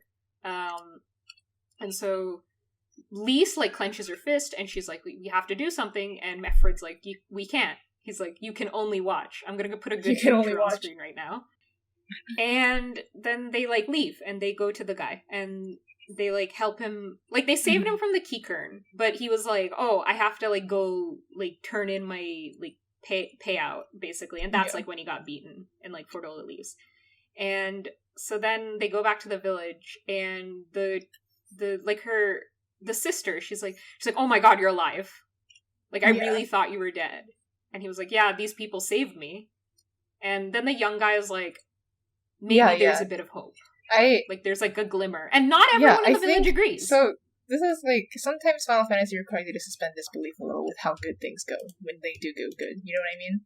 Like, the way you convince people, the way someone is like, maybe you are a good person. It's like, but maybe, like, you know, in real life, maybe someone wouldn't want to that fast. But I felt like, at this part in Stormblood, I think it's human nature to seek out hope, and these people are really crushed.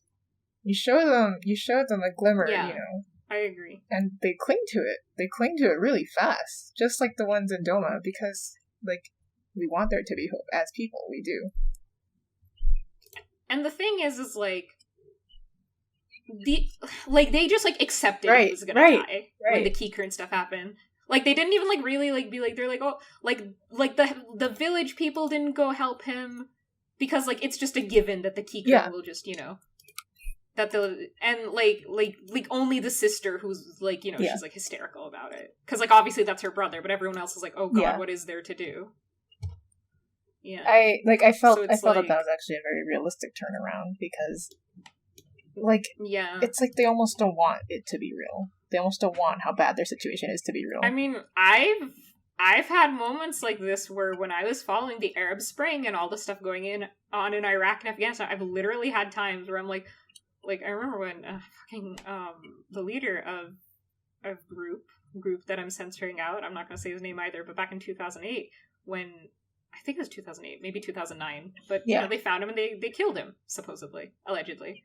They didn't show the body, and this was like a big conspiracy theory thing. It still is. But I was like, oh my god, it's over. Like, I was so happy. Like, I was a little child. Like, I was like, how old was I? Like, I was like 13 or 14. I was like, yeah, I was in 8th grade. I remember I was in 8th grade. I was like, it's over. Like, it's over. It's gonna be okay. And then it wasn't, because they still didn't leave Afghanistan until, very recently. Sucks. So I'm like, oh. And, now they've taken over all over again. It's just, it never fucking ends. However, I was hopeful then. It really is. And so I can relate to this. And I'm sorry to talk about these big world events when I'm talking about, a silly little video game, but I think it's it's necessary for you guys to understand my headspace and why I get so passionate about this. And I think also, it's not just a little video game, because I think the people who wrote this did that with deliberate intent, because I think at least Ben Ryota is a history buff, and, a world history buff. He surely knows. Oh, yeah. I would write something like this into my work. And I'm a history buff, too. He surely knows what he's doing. This is surely deliberate. So that happens, and we go back to the village, and they're, hopeful. And we go back to Ralger's Reach, and, both of these quests end on a hope spot. I think doing Mefred's first ends you on a small hope spot, and Monago's on a big one. And everyone's like, yeah, maybe we can do this. We have kids who are, asking if they can join the resistance. The hope spot is important, so they can crush you immediately after. So then you go to do, a thing with Alize and Alphino and I think Pippin. You go to do, it's some reconnaissance. Observations. I think you're, planning... Yeah, because you guys are, planning to, take back the bridge. That was the first plan. The first thing you guys wanted to do. Then you see smoke. And, oh god, this quest title sticks with me. It's called In Crimson It Began. What a fucking strong quest title. Cold Steel or something. Was that before or after the Rob on duty? I think it was before. I think the Rob on duty was before. And I want to comment on this because we haven't commented much on gameplay and what it was like to play Stormblood on launch. I think everyone knows what Rob on Savage means. But if you're not aware, served with Cold Steel, or something like that. It is best served with Cold Steel. The quest that puts you into a duty at the very beginning of Stormblood, before there's any branching or anything. Yeah, I think it's way before. Before there's any branching. It's during Monago. It's during Monago. It's something like that. But they put a duty pretty early, and because everyone was starting the X-Pack, everyone was trying to start a duty, and there weren't enough instances to let everyone have a duty. So you would watch the whole cutscene, funny. And then you would look like you were going into a battle, and you'd get booted out, being like, this area is congested, that message. And there was a whole crowd of people around Rabon, because he was the one who started the duty, trying to get in. People were yelling in shout chat, people were like, form a line! There were some servers that formed the line, it didn't work. It was really funny, though, because it's this line of orderly wolves decked out in adventuring gear waiting in front of Rabon. We want our chance at Grunawat. For a chance at Grunawat. And also people would drag the trees over and hit people in the line, and people were like, hey, who's griefing? It was fucking hilarious, and nobody could progress to the rest of the story. Oh, I wonder how bad Endwalker is going to be. But anyway, nobody could progress. That's how bad it was. It was so bad. It was so bad that Yoshi P came out and personally apologized, and he was I think he was actually very shaken. I remember he was very upset that it happened, because he wanted to present a very good experience for the players. And that's something that stuck with me. I think that's that's something that stuck with me, because it really is important that the product is good. I understand this. But anyway, that's this is where it comes in, because you couldn't pass that point in the story completely, you just could not pass it. People started doing other stuff, so there were fate trains going around, and then there were people who managed to miraculously get to past that point so they could access the other half of the fringes. And they were like, mm-hmm. I got flying. Who wants to go over the bridge? And so there would be people offering 2-seater rides over the bridge wall, and that's how I got to the other side of the bridge. It was before I even passed Raubon. Someone was like, "Hey, I'll take you across," and you can attune to this aetherite. So they I got on their mount and they brought me over to the Aetherite at like the Mikote like village. And we were all level like 60, 61. And on that side of the wall is like 68 mobs. So we were so bored, we were like, let's just try and map the whole area. So we got on a double cedar mount, as me and my friend, and we started like going around, and every single time a mob aggroed on us, it was like absolutely like deadly, like life-threatening. We're like, like running from them, just trying to map the whole zone. That is so and that's funny. what we had to do to be entertained in Stormblood. Back in my day. In Stormblood, what was Stormblood it, the early access? For a while, Stormblood was just not playable. And like... That is so funny. I had no problem with it then because I was in college and I was on summer vacation, so it didn't matter. But now I realize, as a working adult, if you take a week off for an X-Pack and the X-Pack is not playable for 5 days out of the entire week, you'd be really mad. So a lot of people were really mad. That's my context. It's funny. It would be kind of, I hope it's not like that with Endwalker, like, I really hope, like, and I'm pretty sure it won't be, because they probably learned since then, but it would be funny if it was like that, because it's like, we can be like, this is Zenos' fault. Ding! I do like blaming everything Ding! wrong in my life for Zenos, on Zenos. Ding! He deserves it. He deserves it, he sucks, I hate him. I can't, like, look over at my plushie and, like, say that in, like, good faith. Like, it makes me angry, like, I'm like... I spent $100 on you. 100 CAD. Oh my god, including shipping. No, it was 100 with the shipping. I don't think that makes it better. Hold on, CAD. He's pretty big too. Why are we talking about your Zenos plushie again? I'm gonna ban you from this topic. Because I'm looking at him. That's like 78 USD. Yeah. Yeah. I spent quite a bit on him. That's my context for Rob on Savage. I felt like it's a very important part of Stormblood player history. You're welcome. Thank you for that. You go to Ralgers and then you're doing like you're doing scouting. And like the idea, right, is like that the standard quest format in 14, right, is like do thing, next plot point is happening, do scouting, do thing. Like this was all of ARR in Heavensward. And ARR kicks us in the gut once with the Scion massacre. Yeah. Yes. However, it's still different. It's still different. Because I don't think we were doing recon then. I think we just straight up were questing. Like, yeah, we were out. But oh god, I don't know. It feels different. It feels different. I guess because Stormblood is, like, better than ARR in terms of, like, directing and stuff. And, like, music and atmosphere. And, I don't know if other people feel this. I guess it's also because Zenos is a more intimidating villain than... Oh, it's more impactful because we're there. Like, for the Scion Massacre, we just experience it through the echo. Yeah. Oh my god, I forgot. Whereas for this, like, we're straight up there. Super fucked up that Arenvald is at both. Oh god, my sweet baby. He's also 19. He's just a sweet baby boy. He looks big, but he's just a baby boy. Oh my god. Oh god. Okay, so they run back. They see the smoke, they run back. And again, it's just a massacre. It's just a massacre. Like, what else are we supposed to call it? Like, you run through, you do the solo duty, you run through, there are some cutscenes. Fordola kills Mefred. Mefred, who just dispensed so much wisdom, who gives you that cute little dialogue, if you remember him. And then you find you find one of his, like, personal effects, don't you? Oh god, yeah. Yeah, you do. So, she kills him. Like, he says, like, you're Ala Mhigo as well, and, he says, like, you're one of my kin in the English, and she says, you're no kin of mine. In the Japanese, she says, he says, you're Ala Mhigo, and she says, no, I'm Garlean. I didn't know that.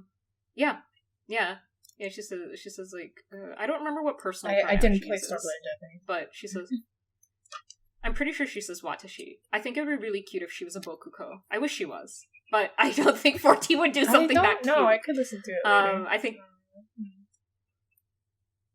I don't remember what personal pronoun she uses. Well, I like bokukos. I have a soft spot for them, because I had a soft spot for tomboys growing up before I realized I was trans, so... but she says, I'm Garlean. And the base point is, I'm not like you, right? And I think it's also interesting. Meffred's quite a bit older. He's like 38. That's true. I think. He would have known. He would have known. Yeah, he's like almost 20 years older than her. Like...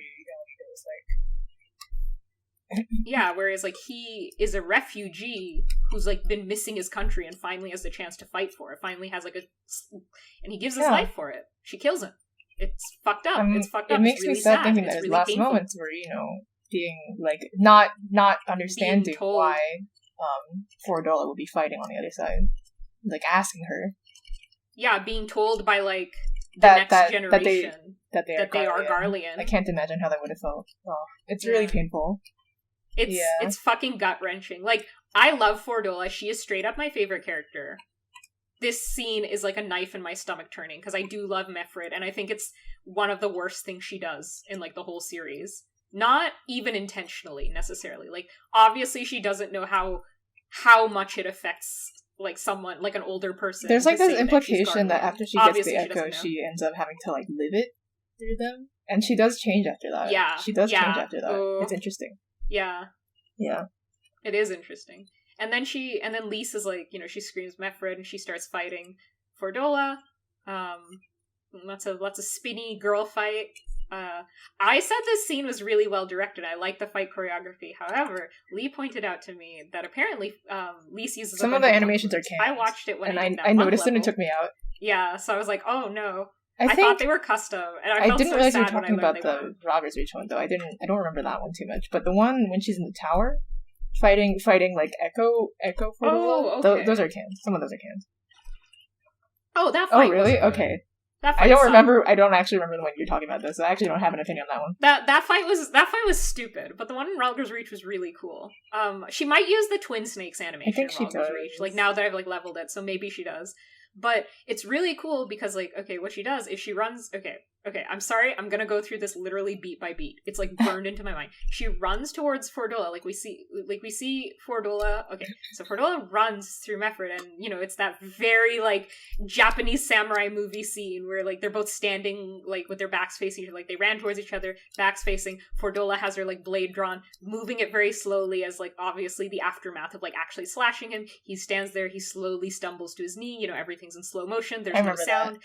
Like before this, there's like war sounds. Like you can hear people screaming, you can hear blades clashing. It all goes silent, and we see this like slow motion. And then Meffred crumbles to his knees. We look over to Lyse, who like observed this. Like obviously, it was a split second that she saw. She beats up the Garlean soldier. She's fighting. She screams Meffred's name, and we see her like face, but then we see like the back of her, and she starts running towards Fordola. The camera moves faster than Lyse, and so it hones in on Fordola. And then we see the crossing of like her fist thing, like her glove. We see that clash with Fordola's blade, and there's a cut every time that they like touch. Like every time her blade, like their weapons touch, there's a cut. Then there's at first, and then there's like just this beautiful couple of seconds of uncut, uninterrupted, just like them back and forth. Lyse is gaining a bit of ground. Then we get the shot from the overhead that really gives us an idea of like Lyse is like beginning to overpower Fordola, but ultimately Zenos shows up and he gets the one up. That's when Y'shtola shows up. She tries to save this Lyse, is when Y'shtola gets written out of the story. It's really funny. Yeah, Lyse is like paralyzed with fear. Y'shtola's like go, and Lyse doesn't go. And I think a lot of people also call Lyse stupid for this, but I don't know. I don't like it. I don't like it either because I think it's just that people were under the impression that she was someone who she wasn't, right? They thought she was Ida. They thought she was Ida, who is a little bit of a klutz but generally competent, doesn't like freeze up. Yeah, like Lyse, like we see her freeze up. Yeah, she's terrified. She's scared. She doesn't know what to do. And like Fordola is a competent fighter, right? Like Fordola is a really good fighter. She has the rank of Rem. That is the second highest rank a non-ethnic Garlean can have, and she's only 19. Asahi's Sas, and he's 27. It's quite a bit. He's like 27. And so everyone forgets. It's okay. I remember. But yeah, so like Fordola is already intimidating enough, and then Zenos shows up. Zenos is like a behemoth of a man. He is taller than any player character can be. Straight up, he's huge. And the model they use for him in cutscenes, I think, is bigger than the one they use in game. Yeah, you got all the weird Zenos trivia. My weird Zenos trivia, and I believe this is the case because if I think about the Elidibus, because I use the Elidibus scene, the scene where Elidibus is talking to Asahi in the flashback, to get a metric on the height, because that's the only time we see the Zenos standing next to someone on level whose like height we have. Asahi is 5'6.5". So we see them like standing across from each other. However, when I've pulled up Zenos' model in game, there is a difference. Like he's shorter, and the one that I can pull up in game isn't the same as the cutscene. I mean, it's the same model, but they can scale characters differently for the cutscenes without like changing the actual model. They change a different factor, something in the code. So I do think Zenos is bigger in the cutscene. Also, the way the camera is angled, it's an upward angle. It makes him look even bigger. It's really scary. The camera cuts away as he lowers his blade on Lyse after he's like slashed. Like, we don't know if Y'shtola is alive. There's blood. Like, it's very rare 14 shows actual blood, but they show blood, comes out of her mouth. Last time we saw blood come out of someone's mouth, it was harsh. So people were oh my god, she's dead, as if they'd ever kill her. Yeah. Well, at the time, that was the second Y'shtola death fake out, and the first one, Minfilia didn't come back from, and the others did come back from. Like, there wasn't a physicality to it. We didn't see what happened. So this one, there is physicality. Everyone was convinced at the time. And, it was actually just writing her out of the story, which I find funny on a meta level, because she's too competent. I've said it before. She's too competent. Stormblood would have been funny enough. It wouldn't, like, the dumb shit that happened in Stormblood wouldn't have happened if she was there. Same with Kryl. That's also why they had to write Kryl out. I do find it funny when characters just get written out, like, not for their own development, but because other characters can't develop unless they're gone. Yeah, it's a whole thing. Like, this is like one of the things I don't like. I think Stormblood and Shadowbringers both do this, because there are definitely parts of Shadowbringers where, like, if Y'shtola was there, it might not have gone so stupidly. Because she is, like, for all my problems with her as a character, she is very, like, competent and level-headed. And if Kryl was in Shadowbringers would have been over in, like, 15 minutes. At least Exarch wouldn't have spent the whole thing hiding his identity, I think. Yeah, because like, they were actual classmates. Into, like, Graha? Yeah. They had to have people who had, like, more distance from him. Well, like, I recognize him from his catboy lips, so take that. Like, there are some parts of the story where I'm like, what's this character doing? And then I'm like, it's the same reason the Scions were written out of Heavensward, right? Like, Heavensward would also have been finished a lot faster if we had, like, Thancred doing, like, recon. Yeah, it's true. Like, you kind of had to handle it on your own, and until then the Wolves just taking orders. So I think, actually, the writing out the Scions during Heavensward was very necessary. Yeah, and that's the same reason that writing out Y'shtola, ostensibly Alphino, for, like, a large swath of it, even, like, Tataru, because a lot of Tataru can do, like, I guess Tataru's doing social espionage the whole time, which ends up being beneficial later, but whatever. Also, I think the cast would be too bloated if they didn't write out certain characters. Like, Gosetsu kind of takes Y'shtola's place in the Doma stuff, for example, as the wise person. But he's emotionally wise, which is totally different. Y'shtola is still shown as emotionally immature in Shadowbringers, which I think is love when she's just a dick to Thancred. Like, in that moment, I was like, Y'shtola, Jesus Christ. I really hope they, like, actually, like, address it in Endwalker, because I say this all the time, I want Y'shtola to have a good character arc. But yeah, so we're in Ralgers, and we cut away when Zenos lowers his blade to black, and so then we do the solo duty, we fight Fordola. I always feel like shit when I have to fight her. I'm the wall, why do I have to fight this kid? There's this moment in late Stormblood, where, you get jumped by a bunch of Ala Mhigo kids who are trying to make money off of the bounty on your head, and you kill them. Mm-hmm. And then Lyse makes a comment about how they've known nothing but war, so they're younger than 20. Yeah. No. I hate it. I think it's really good. It's painful, but it's really good. The reality of warship. It hurts so bad. The cost of war, the human cost of war. I think Stormblood does a very good job showing this. Yeah, it's just like... But yeah, so then you... What? Woo! You meet Zenos, and, like, this is where you meet him. I might cut out my scream there. It was too much. I actually... How to explain it? My whole body feels like my soul feels like it left my body. And it's only in my head. Have you thought about Zenos? Because I thought about Zenos too much and I got really angry. I can't stand him. Why? Katana. Oh, I hate him so much. I have like tears in my eyes. His golf club holder? Oh, no. It's not even the golf club holder. I understand why he needs that. I like how the golf club holder isn't even what you're mad about. Katana. Like, why? Oh, no, I know why. Because I know everything there is to know about Zenos. This is where the podcast starts getting really weird. I'm here to keep it on track. I'm the Zenos straight man, and you're the Zenos gay man. Yeah, that's how the trope goes. The straight man and the gay man trope. I will say I'm not thirsty for him. I just have very complicated feelings about him. Not like I'm not in love with him. My wool is. If I saw Zenos, I would cross the street. I don't want to be near him. I don't want anything to do with him. But I really like him as a character. This is the dangerous part where I say I feel this way about him because I kind of identify with him. Ding! Not in this moment. Not in this moment. Ding ding ding ding ding! I need to get like a little bell. I'll keep it here and I'll just like smack it every time you say Zenos in like a loud sound. But there's... He shows up more in part 2, so I could do a counter for the next episode. But I think it would be funnier for Shadowbringers because he's such a non-presence. Yeah. Especially Shadowbringers episode 1. Like, episode 2 we're going to talk about, like, you know, late Shadowbringers, and he shows up then. Or, like, post-Shadowbringers, it's fine. But, like, you know, Stormblood cast, I don't think we should put a ding on Zenos. But he... You know, you fight him. I was playing as Dragoon the first time. It was super easy to do the second time. Solo duties were really hard for me the first time I went through. Oh, like, I just wasn't as good. I was a healer, so I had this really funny time where I was, like, kiting him around, DPSing him, healing myself. In no point was I in any danger of dying or anything. I was, like, got him down to, like, 90, and I was like, I can do this, just give me another hour. and then he, like, kicked my butt.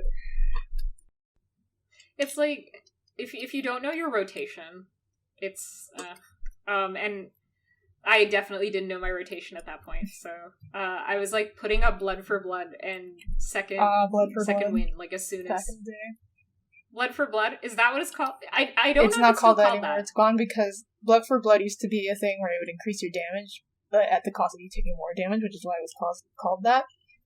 Oh, why do I keep calling it blood for blood? It's the one that heals you when you attack. Bloodbath. It's the melee one. Bloodbath, yes. So I kept. Like, as soon as it was off cooldown, I would put up Second Wind, I would put up Bloodbath. And he just kept, like, beating my ass. Like, I almost died. Zenos never did kill me, though. But when I was doing it as Gunbreaker, like, I would, like, stand in his AoEs. I'd put on my regen. I'd be like, whatever. Very Svain Zenos. Yeah, that was a much more Svain way to handle it. This is not where my wool meets Zenos, so it wasn't like I wasn't having like a romantic moment. Like I wasn't like heart beating fast. Like I wasn't like that. I was like,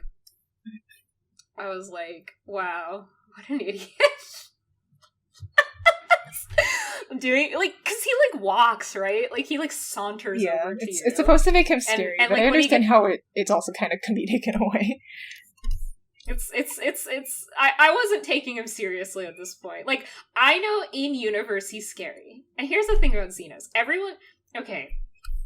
If Zenos was not so strong, everyone else would think he's funny too. Like, in universe. But the thing is, he's the funniest guy, but he's stupidly strong and he's, like, obsessed with, like, fighting. Now imagine if he was, like, just, like, a normal strength guy who was, like, obsessed with knitting. That's so funny, right? But it's even funnier for him to just be the strongest guy who's obsessed with fighting. But he's obsessed with fighting the way some people are obsessed with, like, tabletop or, like, Bloodborne. like, he's, like, obsessed with things in, like, the most, like, because, like, there's other characters who are, like, they're like, I need to, like, Emmett Selk, he's like, I need to fight to restore Amram. But Zenos is just like, I'm ballin'. Like, you know? And, like, I read him like that from the very start. Like, I never had a moment where, like, the blinds came down. Like, I always read Zenos as, like, a tired teenager. Because the thing is, like, Stormblood gives us quite a few scenes of these characters in isolation, away from the wool. And we get this scene. This is the scene that endeared me to Zenos. He's talking to Fordola. He's like, you know, they're like, he's like, yeah, I'm the new viceroy. So what happened with your squadron? And the guy's like,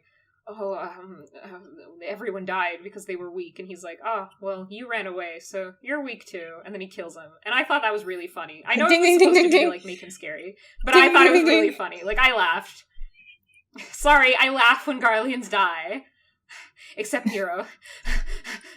But anyways, so, like, I laughed because, like, it's what he's, like, it's the way the guy, like, looks like he's about to, like, piss himself, despite having a helmet, so his animation isn't even, like, like, his face isn't, like, animated, but, like, he's, like, trembling, and Zenos has, like, no expression. And then he, like, gets up, he's like, does anyone else have any ideas? Like, I'm like, yeah, that's me at a boardroom meeting.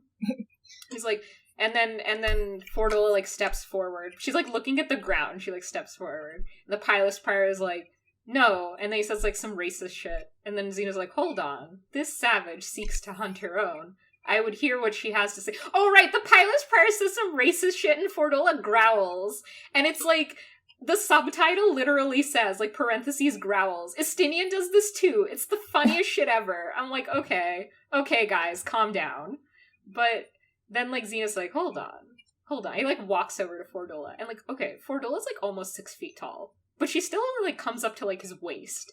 And, like, looks down at her. He's like, go ahead, speak. But in this scene, he also talks about Varys. Like, when he's like, yeah, I'm the new viceroy. He's like, he says, like, my father would have it that. And he says, like, and I played this part in English. I played in Japanese this time, but at this point I had the voice acting in English.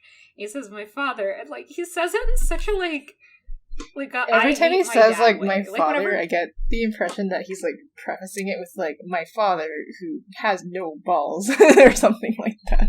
Yeah, like my castrated father. Like, if you, like, I don't know how it is in Japanese, because I can't always read Total Japanese, but when he says it, like, really sarcastically in the Japanese, too. Oh my god. But in the English, like, he said, like, my father, like, and he says, like, his radiance, and, like, he literally rolls his eyes. It's the funniest shit ever. Like, when he says my father, he's, like, not looking at everyone. Like, he just, like, looks at the other side. It's too funny. And, like, because of that, I just couldn't take him seriously. So when he, like, fights you in Ralger's Reach, right? Fights you in Ralger's Reach, and, it's nighttime, he fights in Ralger's Reach. Oh god, it's also, like, very, like, Looney Tunes when he defeats you, because he, like, does his big dick attack, and then the, like, scene ends, it fades to black, and then, like, your wool, like, flies. I like through this the cutscene. air and, I like this cutscene because I was like, oh my god, am I dead? It was, I thought so I wanted funny, them, like, the I wanted animation. to, like, just kill the wool. I was like, this animation. I want these stakes. Yeah, I want these stakes. Lee is Fandaniel, actually. Yes. So, like, the wolf flies through the air, and it's such a, like, Looney Tunes ass animation. Like, not when they hit the ground. When they hit the ground, they, like, get up on their knee and they, like, it actually, like, the way the wolf gets up from the ground, I actually like the way it's animated a lot, because it looks like it hurts.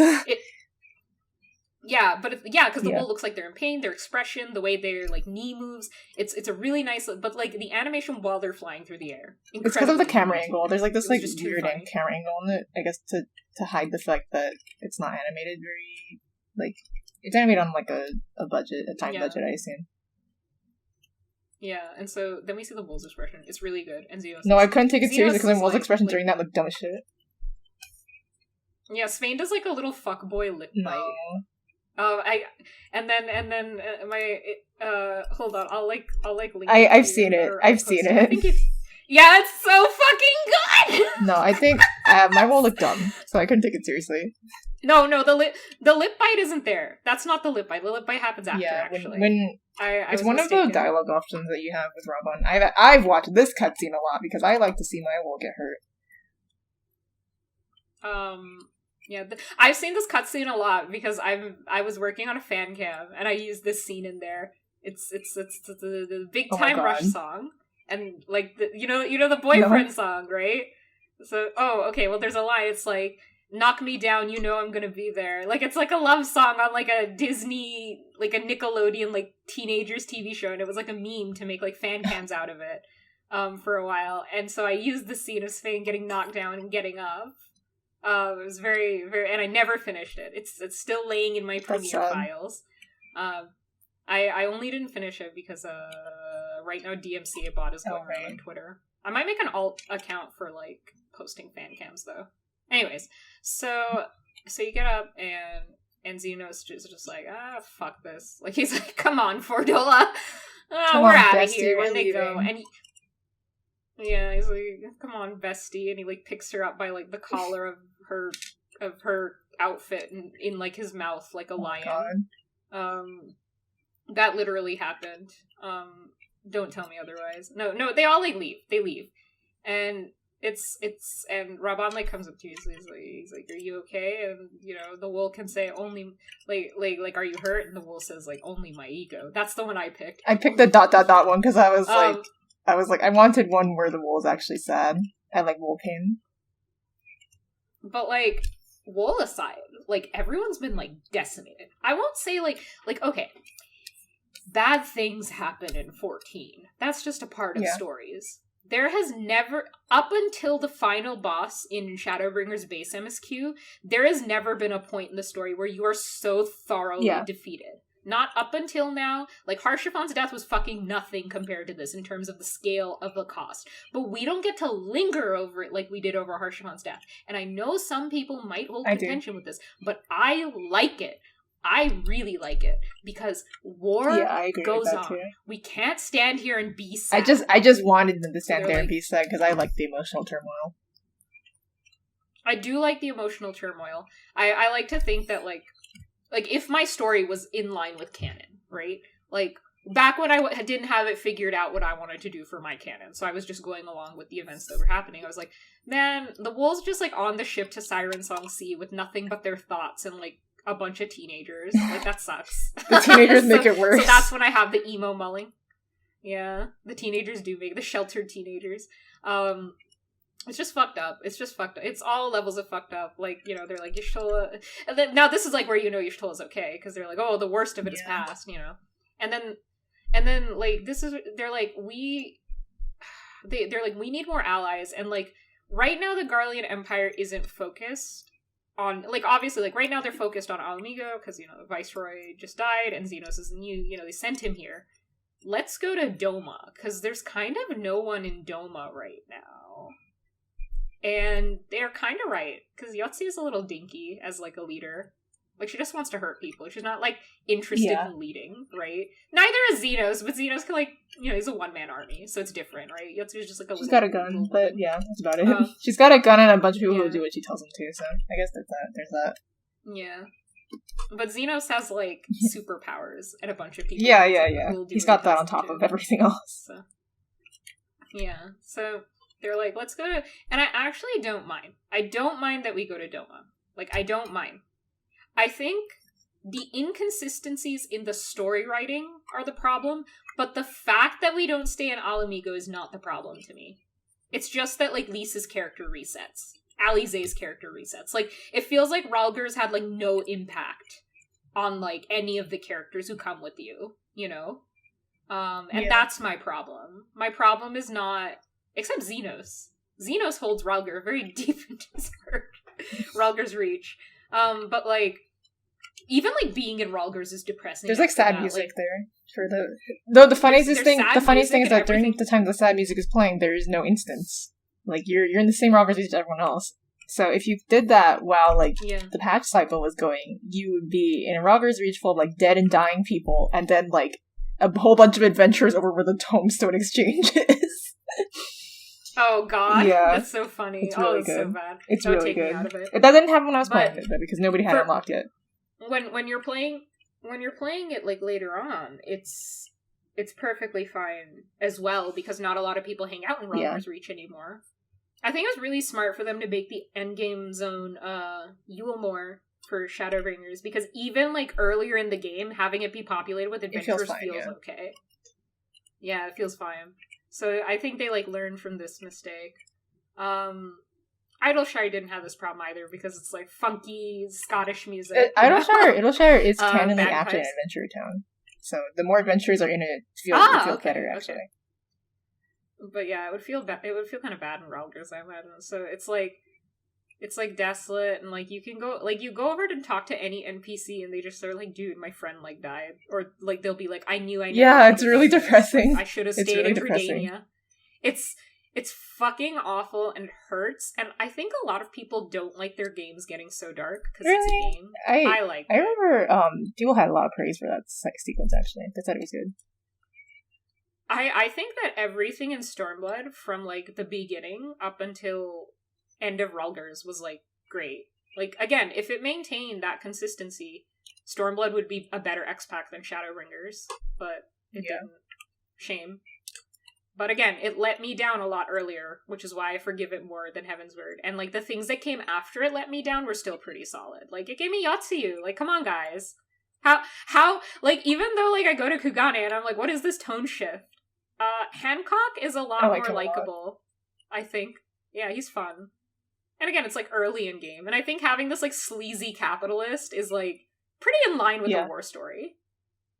As opposed to, I don't know, I like Matoya too, but I was much more bothered by her presence at that There's point. There's, like, one point, I don't think I was by Hancock. Stormblood MSQ, but Stormblood patches, where you do go back to Ul'dah to negotiate on the behalf of Ala Mhigo or something like that.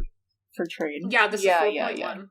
So there's stuff like that that involves, like, the other Eorzean nations, but there's nothing so much as, like, the insane, like, weird, disconnected plot lines that existed in Heavensward because they had to wrap shit up like Brabant.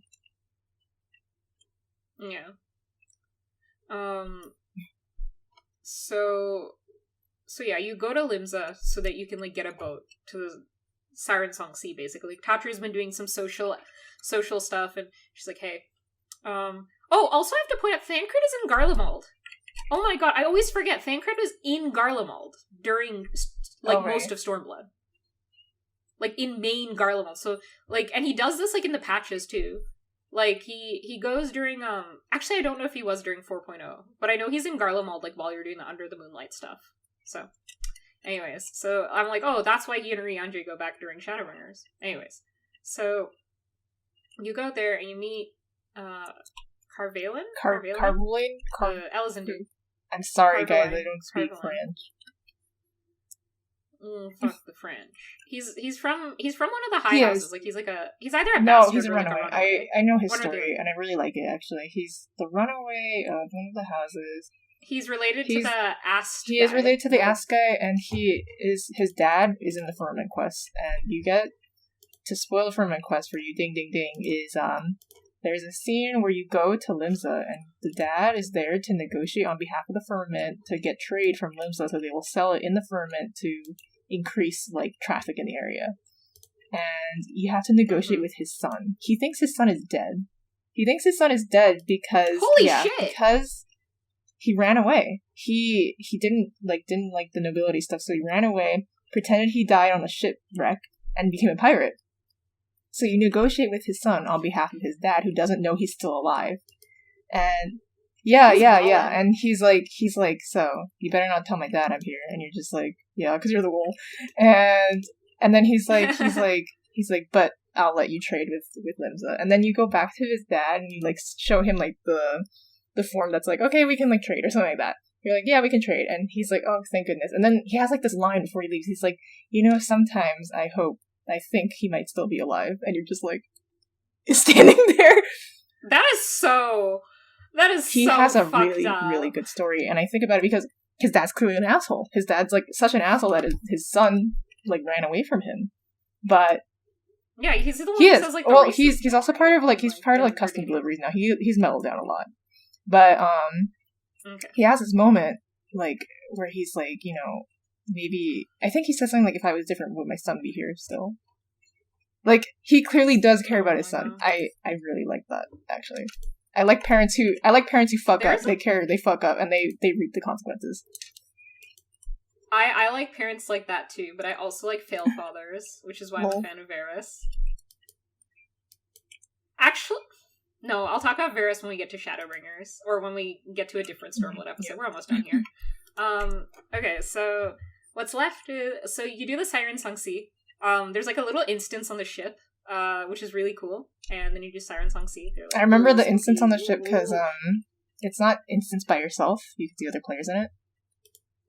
Yeah. Oh, I didn't know that. So on launch, everyone was on that boat, everyone was on that boat. It was packed full of people, and So like funny. I remember, in order to get away from them, we all tried to like stand on the bow, like the huge like thing coming out from the front, and like there were people on that too. There were people all over that thing. It was so funny. God.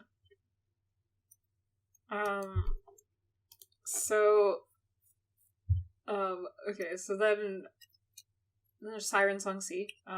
I'm listening to nice. the soundtrack right now for Siren Song C by like accident. It's like on shuffle. It was very, very out of place, but I very liked it. atmospheric. And okay, it's like scary. It's like, it's honestly And- just, I mean, you're right, it is out of place, and that's why I kind of like the Shadowbringers dungeons, because they're all very focused, very they feel focused, very congruent. clear as part of your actual mission. Like, the a lot of dungeons in Final Yeah. Fantasy feel kind of more incidental than that, which this one is. Yeah, this is like great Google library levels Yeah. of bad in terms of placement. However, when you get to the final boss and you hear the It's fucking Stormblood good. dungeon It's boss fucking music for the good. first time, it's The Stormblood everything. boss music is still something I like a lot.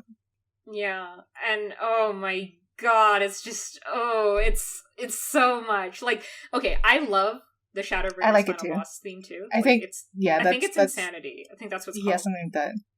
That's the VOD. Oh, right, there's Insatiable. It's Insatiable. really good. It's Insatiable's really the good. dungeon version. But the Stormblood one, I remember, that was like, that was my However- fucking jam back then. The Stormblood one is called Triumph, and if you exercise at all, just exercise to triumph, you will make big gains fast. Whenever I listen to it, my heart like starts racing. I'm like, I need to go run. I need to lift weights. I need to do something. It's good. However, don't clean your house to triumph. Clean your house to the Heavensward soundtrack. Do exercise to the Stormblood soundtrack. Mull over your life decisions to the Shadowbringers No, don't say soundtrack. that. I don't want to do that. Yeah, don't mull over your life decisions. Don't think at all. Don't even worry about it. So yeah, you get to that, and then you get to Kugane. Yay, we're in Kugane. We did it. We did it. We did it. Yeah, we did it. We did it. First part of Stormblood. Yay! And all the intro stuff, so we won't have to like do too much Okay. introductions next time. I guess we'll have to talk a little bit about like East Asian culture more than like Middle Eastern culture, but it was fun. Do you have any closing thoughts? No. Talk for a while about that one. Okay. Yeah, we got quite a few thoughts. Yeah, thank you guys so much for listening. Our schedule's changed a bit, so episodes won't be coming out on Fridays anymore. They'll be coming out on Sundays, so you guys will be listening to Did this they ever on a come out on a Sunday. Friday? Did we Uh, ever manage to publish an episode on Friday? I managed one Ah. on a Friday, and then all the other ones were on Saturday. And I was like, sorry guys, they're late. But I will be doing them on Sunday just because of the way that my work schedule is. But yeah, it was a lot of fun. Thank you guys so much for listening. If you have any comments, any questions, anything you want to say, I really appreciate it. Yeah, we don't have much else to say, so we'll see you guys next week. Bye. Bye.